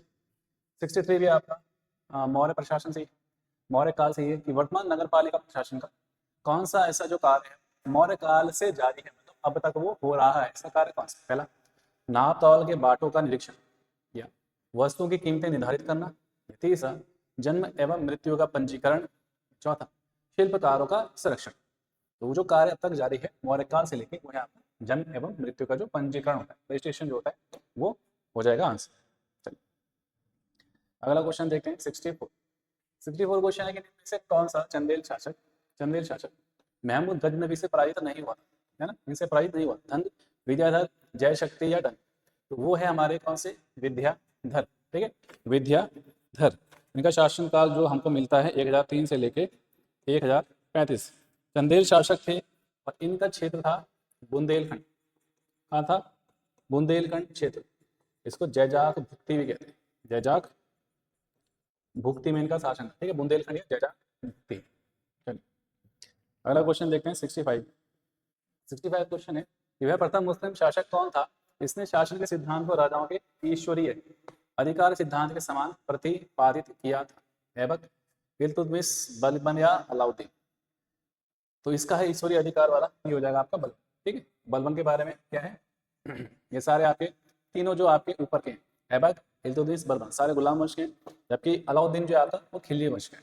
ठीक है, ऐबक जो है आपका गौरी का गुलाम है, ऐबक का गुलाम इल्तुतमिश था, गौरी का गुलाम ऐबक, ऐबक का गुलाम इल्तुतमिश, इसलिए इल्तुतमिश को गुलामों का गुलाम भी कहते हैं। बात अगर बलबन की करें तो ये जो है 1200 गुलाम वंश का है, 1266 से 1286 तक रहा है। गुलाम वंश का आपका नौवा शासक, ठीक है, 66 से 86 गुलाम वंश का नौवा शासक रहा। अगला क्वेश्चन देखते हैं, क्वेश्चन नंबर 66। 66 क्वेश्चन है कि निम्नलिखित में से किस प्रथा की शुरुआत राजपूतों के समय में हुई थी? सती, बाल, जौहर या कोई नहीं? राजपूतों के समय जो प्रथा शुरू हुई थी वो है हमारी कौन सी? जौहर प्रथा। ये वो प्रथा होती थी, जैसे आपने अलाउद्दीन खिलजी की जो मूवी है रानी पद्मिनी वाली मूवी देखा होगा, जब अलाउद्दीन खिलजी पद्मिनी की तरफ बढ़ रहा होता है ना, रतन सिंह को हरा के मार के, रानी पद्मिनी अपनी सभी जो आपकी उनकी सहेलियां थी, सभी जो उनकी सेविका थी, उन सबको लेके आगे की होली में खुद अपनी इच्छा से कूदने जा रही थी ताकि अपने सतीत्व की रक्षा कर सके। तो एक तरह से खुद को समर्पित करने की नीति है ताकि खुद को दुश्मनों से बचाया जा सके, और ये स्वयं की इच्छा से होता है जौहर प्रथा। जबकि इस जो सती प्रथा है वो पति के मरने के बाद जो है जबरदस्ती आग में बैठाया जाता था, और वो वाली प्रथा आपकी तो सती प्रथा है। ठीक है, तो ये जौहर प्रथा क्या है? इच्छा, अपनी इच्छा से जब आग की होली में वो समाहित होती है। नेक्स्ट क्वेश्चन देखते हैं, क्वेश्चन नंबर 67। 67 क्वेश्चन है कि 1857 का स्वतंत्रता संग्राम जो है इसकी पहली घटना क्या थी? कानपुर में विद्रोह है, नाना साहब का नेतृत्व संभालना, दूसरा बेगम हजरत महल द्वारा अवध का नेतृत्व है, तीसरा सैनिकों के दिल्ली के लाल किले पर पहुंचना, या चौथा झांसी की रानी का विद्रोह। तो सबसे पहले हमको पता है कि स्वतंत्रता संग्राम ये क्यों हुआ था? ये हुआ था आपका चर्बी लगे कारतूसों के प्रयोग से। वैसे कारतूस थे जिन पे आपकी गाय की और सुअर की चर्बी लगी होती, उन चर्बी को जो है मुँह से काट के भरना होता था, और ये सभी जो भी हमारे किसान थे, जो भी हमारे हिंदू वर्ग थे, उन्होंने अपने धर्म के ऊपर इसको आघात समझा। जिसमें सबसे पहले, जिस सैनिक ने सबसे पहले इस बात का विरोध किया था वो थे आपके बैरकपुर के मंगल पांडे। यही आग पूरे भारतवर्ष में फैली थी, और यहीं के कुछ सैनिक, जो कुछ लोग हैं, सबसे पहले कहा जाते हैं, क्योंकि किसी भी आंदोलन को एक नेतृत्वकर्ता की जरूरत होती है, नेता की जरूरत होती है। और इस समय दिल्ली में जो मुगल राजा था वो था बहादुर शाह जफर। तो सबसे पहले ये तड़के निकलते हैं दिल्ली के और बहादुर शाह जफर के पास, ताकि उनको मनवाया जा सके कि इस आंदोलन का वो नेतृत्व करे। पहले तो बहादुर शाह जफर जो है आनाकानी कर रहे थे नेतृत्व प्रदान करने के लिए, लेकिन बाद में जब इन्होंने समझाया, आंदोलनकारी ने समझाया तब उन्होंने इस आंदोलन का नेतृत्व किया है, प्रमुख नेता के रूप में है ना, और दिल्ली से नेतृत्व किया था। तो आंसर क्या है बताया मैंने, आंसर इसका है सैनिकों के दिल्ली के लाल किले पर पहुंचे। इसके साथ ही क्षेत्र और जहाँ पे इन्होंने एक तरह से नेतृत्व किया है बहादुर शाह जफर। दिल्ली में किसने किया था? बहादुर शाह जफर। ठीक, साथ में इनका सेनापति था बख्त खान। क्या था? बख्त खान। बात बिहार की करें तो बिहार में नेतृत्व प्रदान किया था, ये थे कुंवर सिंह और अमर सिंह। कुंवर सिंह और अमर सिंह, कुंवर सिंह और अमर सिंह। बरेली की बात करें, बरेली से नेतृत्व किया था खान बहादुर खान। खान बहादुर खान। फैजाबाद से विरोध किया था मौलवी अहमद उल्लाह।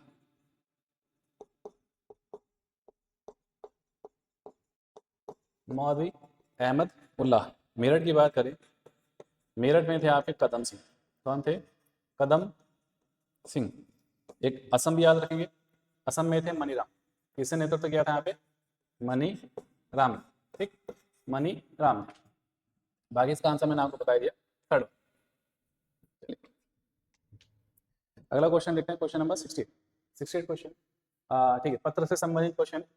पत्रों के नाम दे रखे हैं, उनके संपादक दे रखे हैं, आपको बताना है, गलत बताना है। बी आर अम्बेडकर की बात करें, इंडिपेंडेंट, ये आपका पहला वाला है, क्योंकि इंडिपेंडेंट आपका मोतीलाल नेहरू है। किसका है? मोतीलाल नेहरू का समाचार पत्र है, और कहाँ से निकलता था? इलाहाबाद। ठीक, इलाहाबाद से निकलता था, और 1919 में प्रकाशित। कब? 1919 में प्रकाशित। बाकी सारे तीनों ठीक है। ठीक है, क्वेश्चन नंबर 69 क्वेश्चन क्या कह रहा है कि कामाघाटा मार्ग प्रसिद्ध है क्यों? कामाघाटा मार्ग प्रसिद्ध है क्यों? उत्तर पूर्व भारत में 10,000 फीट से ऊंचे स्थान होने के कारण, एक जलपोत के नाते, या पर्वतीय क्षेत्र में उत्सव के कारण, एक जनजाति के रूप में। तो इसका आंसर है एक जलपोत के नाते। ठीक, एक जलपोत के नाते। एक जापानी जहाज था, जापानी जहाज था जिसे हांगकांग के रहने वाले गुरदत्त सिंह ने खरीदा था। किसने खरीदा था? गुरदत्त सिंह ने खरीदा था। और ये कांड जो है, ये घटनाक्रम जो है, भारतीयों का कनाडा में डायरेक्ट प्रवेश से संबंधित एक घटनाक्रम है ना। और इसकी जो तिथि है वो आती है 1914।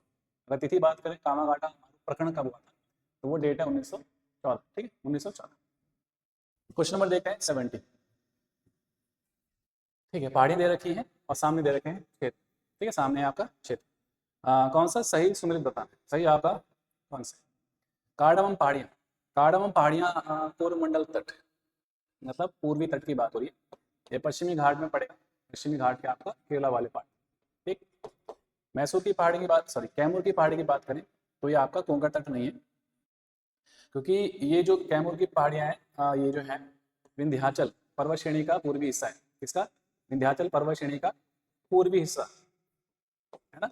मुख्य रूप से आप एमपी में इसको डिनोट कर सकते हैं, एमपी इसको माने। ठीक है, बाकी दो गलत हो गए। महादेव पहाड़ी की बात करें तो सतपुड़ा का विस्तार, सतपुड़ा मध्य भारत में है, ठीक हो जाएगा, मध्य प्रदेश की बात हो रही है। ठीक है, मिकिर पहाड़ी बराइल मिकिर रेंगमा, ये असम में है, पूर्वोत्तर भारत में है, ये भी आपका ठीक हो जाएगा। ठीक, तो गलत बताना है, गलत है पहला और दूसरा, सॉरी सही बताना है। सही है हमारे 3 और 4। ठीक है, 3 और 4, तीसरा वाला हो जाएगा। क्वेश्चन नंबर देखते हैं 71। ठीक है, 71 क्वेश्चन क्या है कि भारत की तट रेखा की कुल लंबाई, भारत की तट रेखा की कुल लंबाई आपकी कितनी?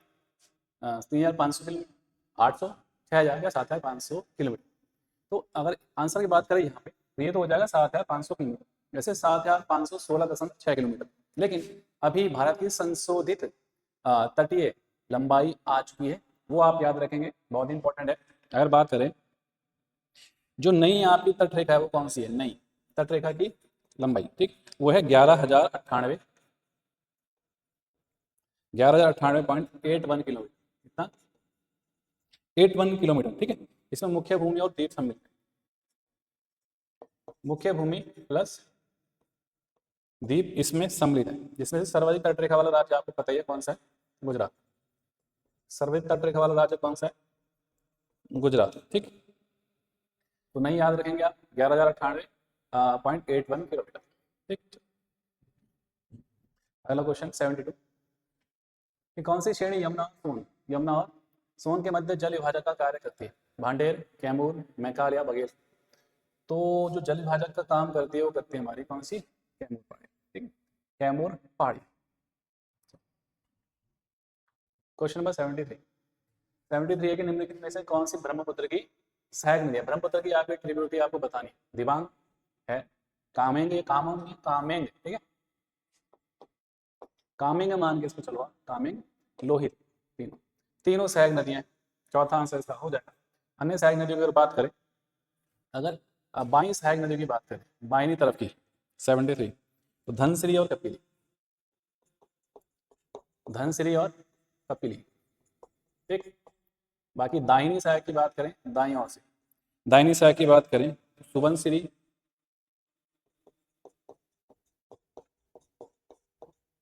सुबनसिरी है, कामेंग,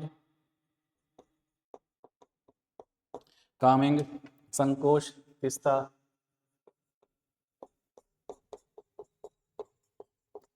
संकोश, तिस्ता। ठीक है, तो बाई की धनसिरी कपिली, दाई सुबनसिरी, कामेंग, संकोश और तिस्ता। बाकी इसका आंसर मैंने आपको बताया, क्या बताया था? 3। चौथा आंसर इसका है। क्वेश्चन नंबर देखते हैं 74। 74 है कि भारत के उत्तरी मैदान जाड़ों में कुछ वर्षा हो जाती है। उत्तरी मैदान बिल्कुल पश्चिमी विक्षोभ से वर्षा होती है। वो पश्चिमी विक्षोभ जो भूमध्य सागर में उत्पन्न होता है, पूर्व की तरफ प्रवाहित होते हैं, भारत के उत्तर पश्चिम क्षेत्रों में बढ़ता है। उत्तर पश्चिम क्षेत्र में बढ़ने की परिणाम स्वरूप जो है भारत के उत्तरी क्षेत्र में जो आपकी ऊंचाई वाले क्षेत्र है वहाँ पे हिम के रूप में वर्षा होती है, और जो आपके दक्षिण स्थित क्षेत्र जो मैदान है वहाँ पे वर्षा के रूप में होते हैं, और वर्षा के रूप में जो फसल होती है वो रबी की फसल के लिए लाभदायक होती है। ठीक है, पहला ठीक है। कारण जाड़ों में उत्तर पूर्वी मानसून सक्रिय होता है। ठीक है, लेकिन उत्तर पूर्वी मानसून से वर्षा नहीं होती है, मैंने आपको पश्चिमी विक्षोभ बताया। ठीक, उत्तर पूर्वी मानसून सक्रिय होता है, ये भी ठीक है, दोनों ठीक है, लेकिन आर एक ही सही व्याख्या नहीं।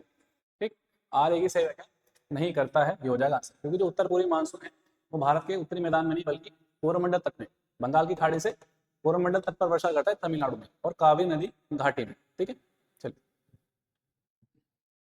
अगला क्वेश्चन देखते हैं 75। 75 क्या कह रहा है, ठीक है, आपको मिलान करना है। विली विली की बात करें चक्रवात है, ऑस्ट्रेलिया में आता है। हरिकेन की बात करें, हरिकेन आपका यूएसए हो जाएगा। टाइफून, टाइफून की बात करें तो ये चीन होना चाहिए। और बागियो, बागियो की बात करें तो फिलीपींस। ठीक, तो 2 1 4 3, 2 1 4 3 आंसर होगा आपका बी, आंसर होगा बी। ठीक, 75 का बी। चलिए नेक्स्ट क्वेश्चन देखते हैं, क्वेश्चन नंबर 76। ये चिक्टिमाटा जो खान है चिली की, तो निम्नलिखित में से किस खनिज के लिए विश्व प्रसिद्ध है? ठीक है, चिली में, दक्षिण अमेरिका में। तांबा, लोहा के लिए आपका आयरन के लिए, चांदी के लिए आपको मैग्नीशियम। इसका आंसर आप याद रखेंगे, ये आपका तांबे के लिए विख्यात है, इसलिए कॉपर के लिए, तांबे। क्वेश्चन नंबर देखते हैं 77। 77 क्या कह रहा है कि भारत में सेवा क्षेत्र जो आपका तृतीय क्षेत्र है, टर्शियरी सेक्टर है, तृतीय क्षेत्र है, उसमें कौन सी गतिविधियां सम्मिलित? ठीक, तो खनन उत्खनन तो आपका प्राथमिक गतिविधि में आएगा, प्राथमिक क्षेत्र में आएगा। एक हो जाएगा आपका परिवहन संचार, एक हो जाएगा इसमें होटल, बात वानिकी मत्स्य करेंगे, एक हो जाएगा प्राथमिक क्षेत्र की गतिविधि। पहला और चौथा प्राथमिक क्षेत्र की गतिविधि है, दूसरा और तीसरा आपका सेवा क्षेत्र की गतिविधि है। ठीक है, आंसर क्या, 2 और 3, 2 और 3 आंसर क्या होना चाहिए, ये वाला है ना। अर्थशास्त्र में आपके 3 क्षेत्र होते हैं। प्राथमिक क्षेत्र, प्राथमिक क्षेत्र में सीधा हम वैसे आपका क्षेत्र शामिल करते हैं जो सीधा एक तरह से नेचर से आप डील करते हो, जैसे मछली पालन हो जाएगा, लकड़ी कटान हो जाएगा, वानिकी हो जाएगा, खनन हो जाएगा। ठीक, द्वितीय क्षेत्र में इंडस्ट्री आती है, जहाँ पे कच्चे माल को प्रयोग किया जाता है और बेचने लायक पक्का माल तैयार किया जाता है, इंडस्ट्री वर्ग आता है। विनिर्माण क्षेत्र, थर्ड क्षेत्र में, थर्ड जो आपका तृतीय क्षेत्र है उसमें ऐसी गतिविधियां होती हैं जो प्राथमिक और द्वितीय क्षेत्र में कार्य पूरा करने के लिए एक तरह से योगदान प्रदान करती है, सहायक के रूप में कार्य करती है। ठीक है, तो इसका आंसर क्या बताया मैंने, सेकंड। क्वेश्चन में देखते हैं 78। 78 है कि भारतीय रिजर्व बैंक के बैंक दर जो है, भारतीय रिजर्व बैंक के बैंक दर कम करने के फलस्वरूप क्या होता है? कम करने के फलस्वरूप बैंक रेट वो रेट है जिस रेट पर जो है कॉमर्शियल बैंक रिजर्व बैंक से एक तरह से लोन लेते हैं, है ना, धनराशि आवश्यकता अनुसार प्राप्त करते हैं। जब बैंक रेट कम होता है तो बैंक कोशिश करते हैं कि ज़्यादा से ज़्यादा वहाँ से लिया जा सके आरबीआई से। इस वजह से क्या होता है, बैंक के पास रुपया खूब होता है, जिस वजह से बैंक के पास रुपया खूब है तो लोगों के पास भी रुपया उसी मात्रा में पहुँचता है, क्योंकि बैंक भी अपनी विड्रॉल बढ़ा देते हैं, कुछ अन्य कार्य भी बढ़ा देते हैं। इसके कारण हर व्यक्ति के पास, ये कह सकते हैं अधिकतर व्यक्ति के पास रुपया होता है, और उस अवस्था को हम कह सकते हैं कि बाजार में तरलता उससे बढ़ती है ना। और इस वजह से क्या होता है, इसी के परिणाम स्वरूप एक तरह से महंगाई बढ़ जाती है, क्योंकि बाजार में तरलता जब ज़्यादा होती है तो मार्केट में वस्तु की डिमांड बढ़ जाती है। डिमांड बढ़ने से क्या होता है, वस्तु का मूल्य इंक्रीज हो जाता है। ठीक है, इसका आंसर क्या होगा, तरलता बढ़ जाती है, बाजार में तरलता बढ़ जाती है। अगला क्वेश्चन देखते हैं, क्वेश्चन नंबर 79। 79 है कि निम्नलिखित समितियों में से किसने वित्तीय क्षेत्र के सुधार के बारे में विचार का सुझाव दिए थे? आबिद हुसैन समिति, भगवती चलैया, नरसिंह। तो इसका जो आंसर है वो होना चाहिए हमारा नरसिम्हन समिति। ठीक है, नरसिम्हन समिति। बाकी इसके साथ हम कुछ और चीज़ देख लेते हैं। जैसे आबिद हुसैन समिति की बात करें तो ये 1995 से 97 के बीच में, और ये लघु उद्योगों में सुधार से संबंधित है, सुधार। ठीक, भगवती समिति की बात करें तो 73, ये है बेरोजगारी की समस्या, बेरोजगारी समस्या का अध्ययन करने के लिए ये समिति बनी। नरसिम्हन चलिया समिति, अगर नरसिम्हन समिति की बात करें तो ये 1991 में फर्स्ट बनी थी और 1998 में सेकंड आपकी समिति बनी थी, फर्स्ट और सेकंड। और दोनों का कार्य क्या था, दोनों का कार्य था बैंक क्षेत्र में सुधार, बैंकिंग क्षेत्र में सुधार से संबंधित थी आपकी कौन सी, नरसिम्हन चलिया का टैक्स में सुधार से संबंधित आपकी चलिया। ठीक है, क्वेश्चन में देखते हैं 80। क्वेश्चन नंबर 80 कि भारत में सामुदायिक विकास कार्यक्रम कब आरंभ हुआ था? ठीक है, तो इसकी आप डेट याद रखेंगे, वो डेट है आपकी 2 अक्टूबर, गांधी जयंती 1952। सी हो जाएगा इसका आंसर, पढ़वा। ठीक है, क्वेश्चन नंबर देखते हैं 81। 81 है कि निम्न में से किस एक की सिफारिशों के आधार पर संघ एवं राज्यों के बीच वित्तीय वितरण होता है? वित्त आयोग, अंतर्राज्यीय काउंसिल, योजना आयोग या सरकार आयोग? इसका आंसर क्या है, वित्त आयोग। ठीक है, वित्त आयोग, जो आर्टिकल 280 में जिसकी व्यवस्था कर रखी है। अगर आपसे राज्य वित्त आयोग पूछे तो उसका आर्टिकल पूछे राज्य वित्त आयोग, तो हो जाएगा 243 आई। अंतर्राज्यीय काउंसिल की बात करें, अंतर्राज्यीय काउंसिल आर्टिकल आता है इसमें 263, और इसका काम क्या होता है, केंद्र राज्यों के मध्य विवाद की जांच, क्या विवाद की जांच, ठीक। योजना आयोग की बात करें तो ये इसका गठन हुआ था 15 मार्च 1950। इसके प्रथम अध्यक्ष कौन थे, JL नेहरू, जवाहरलाल नेहरू। इसी योजना आयोग के स्थान पे 1 जनवरी 2015 में हमको पता है नीति आयोग बना है, नीति आयोग बना, जिसके पहले अध्यक्ष कौन थे, हमारे मोदी, ठीक, मोदी। सरकारी आयोग की बात करें 1983 में गठन हुआ है राजेंद्र सिंह सरकारी की अध्यक्षता में, और इसका काम क्या होता है, केंद्र राज्यों के बीच, केंद्र राज्यों के बीच के जो कार्य हैं उनमें जो कार्य उसमें संतुलन स्थापित करना, क्या होता है, संतुलन स्थापित करना, ठीक। 280 है, 263 है, 15 मार्च 1950, 1 जनवरी 2015 नीति आयोग, 1983 सरकारी आयोग, ठीक है। नेक्स्ट क्वेश्चन देखते हैं 82 क्वेश्चन है कि कैबिनेट, कैबिनेट से तात्पर्य क्या है, कि शासन के सभी मंत्रीगण, कैबिनेट स्तर के मंत्री, या अपने सचिवों के साथ कैबिनेट स्तर के मंत्री या राज्य मंत्रीगण। कैबिनेट से तात्पर्य यहाँ पे आप लेंगे कि शासन के जो सभी मंत्रीगण होते हैं उनको क्या कहते हैं, कैबिनेट से एक तरह से उनको बुलाया जाता है, ठीक है। अगला क्वेश्चन है 83 क्वेश्चन क्या कह रहा है, ठीक है। पहला है आपका कथन कि गांधी जी ने फरवरी 1922 में असहयोग आंदोलन वापस लिया था, ये बिल्कुल ठीक है। सेकंड, चोरा चोरी में जो हिंसा हुई थी यूपी में, उसके निर्णय का कारण था, है ना, जो वापस लिया है, क्यों लिया, क्योंकि चोरा चोरी एक घटना हो गई थी जिसमें कुछ आंदोलनकारियों ने जो है पुलिस चौकी को जला दिया था, बहुत से पुलिसकर्मी इसमें मारे गए थे, तो कारण ये बना, दोनों सही है और इस वजह से ही इस आंदोलन को वापस लिया गया। इसका मतलब आर एक ही सही व्याख्या करता है, ठीक है। तो आंसर क्या होना चाहिए, बी वाला हो जाएगा। ये आर दोनों सही है परंतु आर एक ही सही व्याख्या है, आर एक ही सही व्याख्या करता है, ठीक है। इसमें कुछ और क्वेश्चन है, जैसे 83 में चोरा चोरी जो कांड हुआ था कब हुआ था, 4 फरवरी 1922। उसके बाद चोरा चोरी कांड के जो भी आपके अभियुक्त थे उनको पकड़ा गया था, तो अभियुक्तों की तरफ से जो पैरवी की थी वकील के रूप में, वो किसने की थी, उनमें नाम आता है मदन मोहन मालवीय, मदन मोहन मालवीय। हम बात अलग है कि सभी अभियुक्तों को नहीं, ये नहीं छुड़ा पाते हैं, अधिकतर को छुड़ा लेते हैं, लेकिन कुछ को फांसी की सजा भी बाद में दी जाती है, ठीक। एक तरह से सक्सेसफुल रहते वैसे ही देखा जाए, ठीक। इसका आंसर क्या बताया मैंने, सेकंड। अगला क्वेश्चन देखते हैं 84 कि जब पीसी पर किसी डॉक्यूमेंट पर कार्य करते हैं, डॉक्यूमेंट अस्थायी रूप से स्टोर होता है, कहाँ पे स्टोर होता है, अस्थायी रूप से, याद रखेंगे स्थायी होता है अस्थायी होता है, तो वो होगा हमारा कौन सा, रैम, रैंडम एक्सेस मेमोरी, ठीक है, random access memory. Next question देखते हैं, क्वेश्चन 85 कि एक संचार प्रणाली की बैंड चौड़ाई, एक संचार प्रणाली की बैंड चौड़ाई का तात्पर्य क्या है। पहला इसकी आंकड़ा संचरण क्षमता, या कंप्यूटर जालक्रम की चौड़ाई, या कंप्यूटर के मॉनिटर की विकरणीय लंबाई, या चौथा कोई नहीं। तो इसका आंसर क्या है, इसका हो जाएगा पहला, इसकी आंकड़ा संचरण क्षमता, ठीक। अगला क्वेश्चन देखते हैं, क्वेश्चन नंबर 86 है कि आंकड़ा संसाधन का परिणाम क्या है, आंकड़ा संसाधन का परिणाम क्या है, डाटा है, सूचना है, कंप्यूटर है या प्रिंटर। इसका आप याद रखेंगे क्या है, आंकड़ा संसाधन का परिणाम क्या आपका, सूचना, ठीक, सूचना। अगला क्वेश्चन देखते हैं, ऑरेकल क्या है, ऑरेकल क्या है, एक प्रचालन तंत्र, शब्द संसाधक सॉफ्टवेयर, डाटाबेस सॉफ्टवेयर, या ए बी का मिश्रण। ऑरेकल एक कैसा है आपका, यह है आपका डाटाबेस सॉफ्टवेयर, ठीक है, डाटाबेस सॉफ्टवेयर। अगला क्वेश्चन देखते हैं 88 निम्नलिखित में से कौन सी गर्म धारा है, निम्नलिखित में से कौन सी गर्म धारा, ऑकलैंड, ब्राजील, लेब्राडोर, या आपका कनाडा। तो जो गर्म जल धारा है वो आपकी कौन सी है, ब्राजील की, है ना। दो प्रकार की जलधारा पड़ते हैं जो, एक ठंडी होती है, गर्म होती है।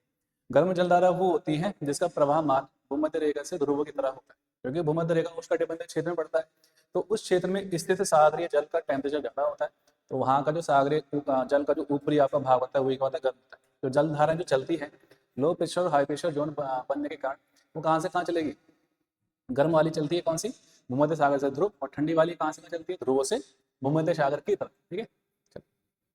अगला क्वेश्चन देखते हैं 18 क्वेश्चन है कि आपका, ठीक है, तेल शोधनशालाएं कहाँ पे है, बाद नूरा माटी करें, असम में पड़ता है, कोयली गुजरात में पड़ता है, मंगलौर कर्नाटक में पड़ता है, पानीपत हरियाणा में पड़ता है, ठीक है। तो इसका आंसर क्या हो रहा है, CA, मतलब 3 1 4, आंसर है डी, ठीक है, आंसर क्या हो जाएगा, डी वाला 3 1 4। चलिए आगे लास्ट क्वेश्चन देखते हैं आज का।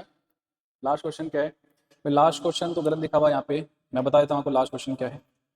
लास्ट क्वेश्चन में पढ़ के आपको बताता हूँ, ठीक है। तो लास्ट क्वेश्चन ये बाय मिस्टेक अगेन दोबारा से क्वेश्चन लिख दिया है, मैं आपको पढ़ के बताता हूँ।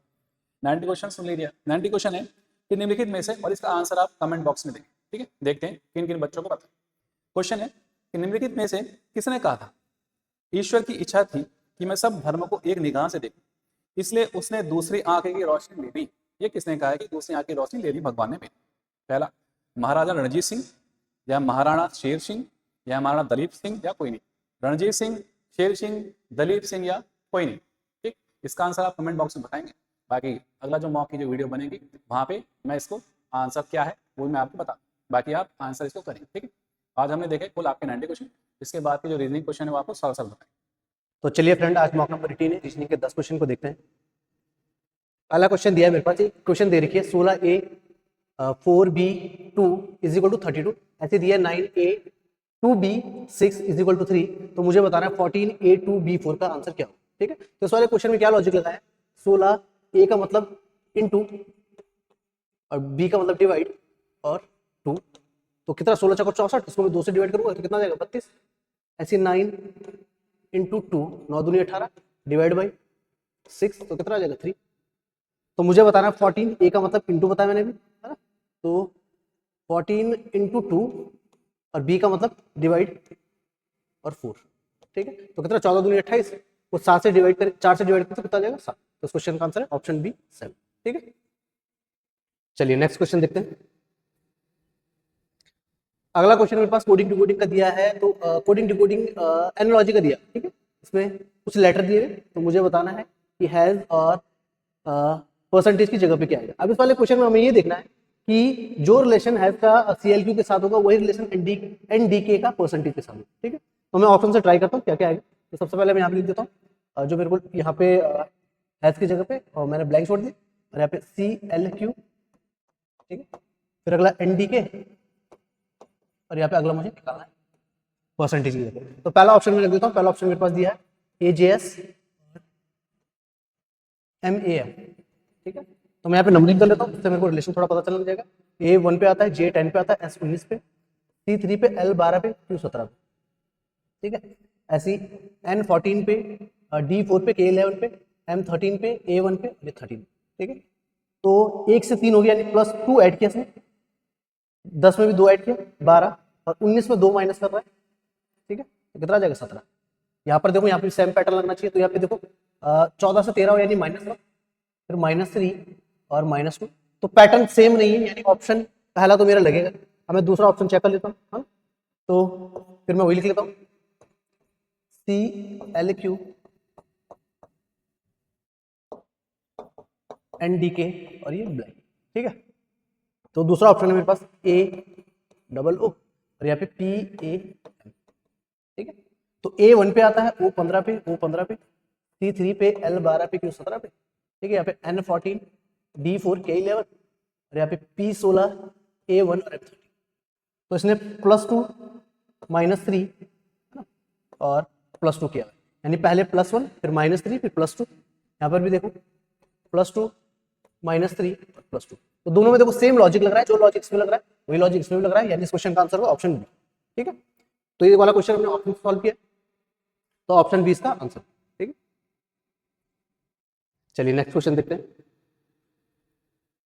अगला क्वेश्चन मेरे पास सिलॉक्स का दिया है, तो बोला है कुछ रैकेट बैट है, ठीक है, और सभी बैट जो है स्टिक।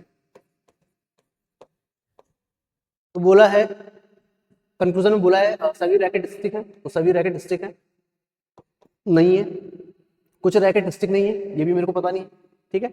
और कुछ स्टिक रैकेट है, तो कुछ स्टिक रैकेट है, ये तो बिल्कुल सही है। तो मैं ऑप्शन देखूं तो ऑप्शन भी मेरा आंसर होगा, ठीक है। केवल निष्कर्ष 3 अनुसरण करता है, ठीक है। ऑप्शन भी हमारा आंसर होगा, ठीक है। चलिए अगला क्वेश्चन देखते हैं। अगला क्वेश्चन मेरे पास दिया है, मेरे पास 2 नंबरों के सेट दिए हुए 7, 27, 6, 8, 129 और 5। तो मुझे ये भी सिमिलरिटी का क्वेश्चन है, इसके जैसे जो पैटर्न, मतलब इसके जैसे एक सेट यहाँ पर भी होगा, मुझे वही ढूंढना है। तो मैं देखता हूँ पहले वाले में क्या लॉजिक लगा।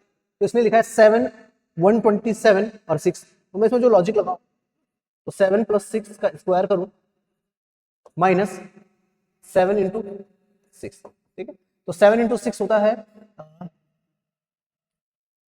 7 प्लस 6 होता है 13, 13 का 169 और 42, तो कितना आ जाएगा 7 और 2 127, ठीक है। तो ये लॉजिक लग रहा है। अगला भी देख लेता हूँ मैं, अगले वाले में सेम पैटर्न लगना चाहिए।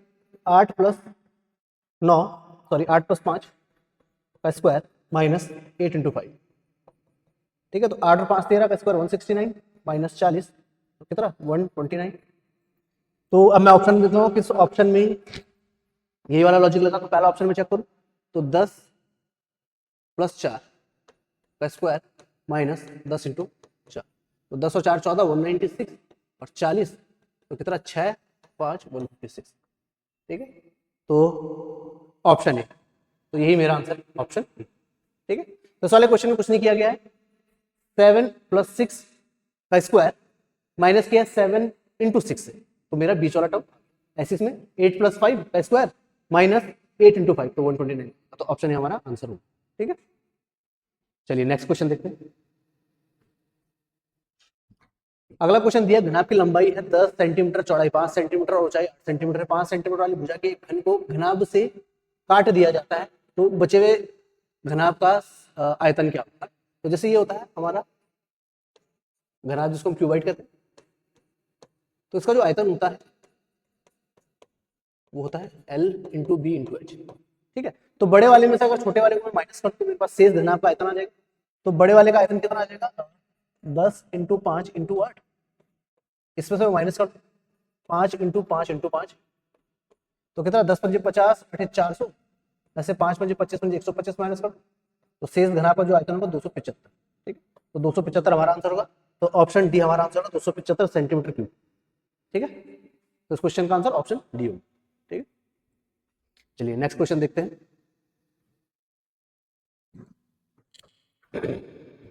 अगला क्वेश्चन दिया मेरे पास 7 घंटियां क्रमशः 2 3 4 6 8 9 और 12 मिनट के अंतराल पर बजती है। यदि ये सुबह 7 10 पर एक साथ बजती है तो अगला समय क्या होगा जब एक साथ बजे। तो मैं इन सबका एलसीएम ले लूंगा, ठीक है। तो 2 3 4 6 8 9 और 12, ठीक है। तो इन सबका मैं एलसीएम लेता हूँ। सबसे छोटे नंबर से डिवाइड करो 2 से, तो 2 एक कम 2 3 वैसे लिख दूँ, 2 दूनी 4 2 3 6 2 चौको 8 9 चौके 12, 2 दूनी 4 9 2 3 6, एक और बार 2 से कर लूँ तो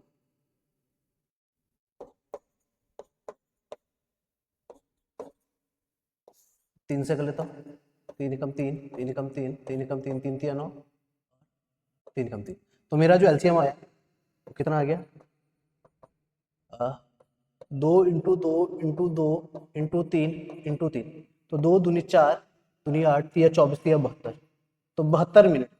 बात ये घंटी एक साथ फिर बजेंगी, तो 72 मिनट का मतलब है 1 घंटे 12 मिनट। तो यानी पहले 7 10 पर बजी थी, अब 1 घंटे 12 मिनट बाद ये बजेंगी, तो यानी 8 बजकर 22 मिनट पर ये दोबारा फिर एक साथ बजेंगे। तो इस क्वेश्चन का आंसर होगा ऑप्शन, ठीक है। तो मैंने कुछ नहीं किया, इन सबका एलसीएम निकाला और जो एलसीएम निकाला उसको मैंने फिर घंटे में कन्वर्ट किया, यानी क्योंकि मेरे पास 72 मिनट है, 72 मिनट का मतलब होता है 1 घंटे 12 मिनट। 7 10 पे पहले बजे थी तो 1 घंटे 12 मिनट बाद फिर बजेंगे, तो 7 10 के बाद 7 10 में 1 घंटे 12 मिनट छोड़ दो तो 8 22 पर फिर एक साथ बजे, ठीक है। चलिए नेक्स्ट क्वेश्चन देखते हैं। बोला है 4 वर्ष पहले पी क्यू आर की औसत आयु 25 वर्ष थी। यदि 3 वर्ष पहले पी और क्यू की औसत आयु 20 वर्ष थी तो आर की वर्तमान आयु ज्ञात करो, ठीक है। तो देखो मैंने पी की आयु पी मान ली, तो 4 वर्ष पहले पी की आयु पी माइनस 4 होगी, क्यू की आयु क्यू माइनस 4 और आर की आयु आर माइनस 4 और इनका औसत यानी 3 लोगे तो डिवाइड बाई 3 कितना दिया 25, ठीक है। तो यह आ जाएगा P plus Q plus R 4 4 8 4 3 12 minus 12 और 3 इधर चला जाएगा 25 3 75, यानी P plus Q plus R बराबर ये 12 इधर चला जाएगा तो कितना आ जाएगा 87। अब उसने बोला है कि 3 वर्ष पहले पी और क्यू की औसत आयु, तो 3 वर्ष पहले यानी P minus 3 plus Q minus 3 divide by 2, क्योंकि 2 लोग 20 बोला है, तो p प्लस क्यू माइनस 6 बराबर 40, 20 दूना 40 है ना, तो p प्लस क्यू बराबर आ जाएगा 46। तो देखो पी क्यू आर मेरे पास 87 है, तो उसने बोला कि आर की वर्तमान आयु ज्ञात करो। तो देखो p plus Q plus R बराबर 87, इस p और q की जगह में 46 रख दो, तो r बराबर कितना आ जाएगा 87 में से 46 माइनस कर दो तो कितना भाई 41।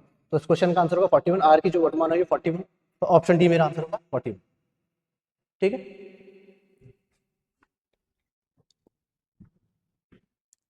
चलिए नेक्स्ट क्वेश्चन देखते हैं।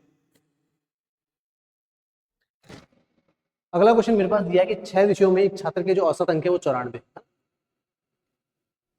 3 विषयों को इनके नंबर दोबारा से चेक किए गए तो पता चला कि 75 की जगह पे 89, 82 की जगह पे 90 और 80 की जगह पे 88 हो गए। यानी पहले नंबर 75 थे तो 89 हो गए, 82 वाले 90 हो गए, 80 वाले 88 हो गए। तो शेष विषयों में अंक और जो बाकी 3 विषय थे उनमें जो अंक थे वो अपरिवर्तित है।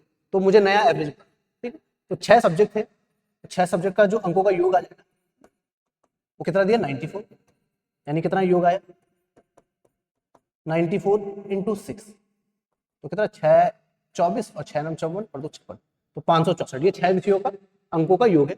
अब क्या हुआ कि उसके 3 सब्जेक्ट में नंबर बढ़े। तो पहले उसके नंबर थे 75, अब वो 89 हो गए। ठीक है, तो कितने नंबर बढ़े इसमें 14 बढ़े। अगले वाले में 82 थे तो 90 हो गए, यानी अब इस वाले में कितने बढ़े 8। और अगले वाले में कितने थे 80 थे, ये 88 हो गए, इसमें भी 8 बढ़े। तो यानी कुल मिला के उसके जो एक्स्ट्रा नंबर आए वो कितने आए 564। तो उसके पहले थे, एक्स्ट्रा नंबर उसके आगे 14 प्लस 8 प्लस 8 प्लस 8, यानी उसके जो नए नंबर हो जाएंगे 564 में 14 और 8 22 और 8 30, यानी 564 प्लस 30 यानी कितना भाई 594। तो यानी अब उसके जो नए नंबर बढ़ के हो गए 594। सब्जेक्ट तो अभी भी चाहिए, अब मैं जो औसत निकालू नया औसत तो कितना भाई 594 डिवाइड बाई 6। ठीक, तो कितना भाई 6 9 54 और 6 9 54 यानी 99। तो नया औसत उसका कितना आ जाएगा 99, ऑप्शन डी। ठीक है, तो इस क्वेश्चन का आंसर होगा ऑप्शन डी 99। ठीक है,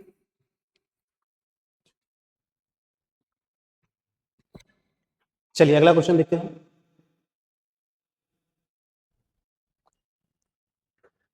एक कक्षा में कुछ छात्रों की औसत जो अंक है वो 75 है, जबकि 5 छात्रों को शामिल किया जाता है तो औसत 77 हो जाता है। उन 5 छात्रों के अंक 80 85 89 81 और 82 है। तो प्रारंभिक में छात्रों की संख्या में बतानी। ठीक है, तो पहले कुल छात्र थे तो मैं देख लेता हूँ कि उनके जो अंकों का योग कितना आएगा। तो मेरे को छात्र तो नहीं पता, मैंने मान लिया छात्र x थे, उनका जो औसत दिया 75, यानी योग आ जाएगा कितना भाई 75x। ठीक है, अब 5 नए छात्र आगे तो उनके अंक हैं, तो पहले टोटल कितना था 75x। अब 5 जो नए आए उसमें 80 85 89 81 और 82 वाले 5 छात्र थे। अब औसत कितना हो जाएगा 78। तो ये बराबर में यहाँ तक वही कर, तो औसत 78 वही, और विद्यार्थी पहले x से अब उसमें 5 और ऐड हो गए तो ये आ जाएगा। ठीक, तो कितना भाई 75x, तो कितना भाई 9 और 5 14 3 17 8 16 8 24 8 8 40 और 41 417 और इधर आ जाएगा 78x, ये 5 है। ठीक है, 78 पंजी 390। ठीक है, तो 3x बराबर 417 माइनस 390, तो 3x बराबर 27, x बराबर कितना आ जाएगा 9। तो शुरुआत में कितने विद्यार्थी थे 9, तो इस क्वेश्चन का आंसर ऑप्शन बी 9। ठीक है, चलिए अगला क्वेश्चन देखते हैं। अगला क्वेश्चन दिया है वह शेषफल क्या है जब सबसे छोटी धनात्मक संख्या जो 12 15 20 से विभाजित होने पर प्रत्येक दशा में 5 शेषफल छोड़ती है। तो 4 से विभाजित किया जाए तो फिर क्या शेषफल, 4 से विभाजित किया जाता है तो हमें शेषफल बताना है। ठीक है, तो देखो पहले मैं नंबर निकाल देता हूँ, तो 12 15 और मैं 20 का एलसीएम निकालू। ठीक है, तो 3 से 3 चौको 12 3 पंजे 15 20 से रह जाएगा।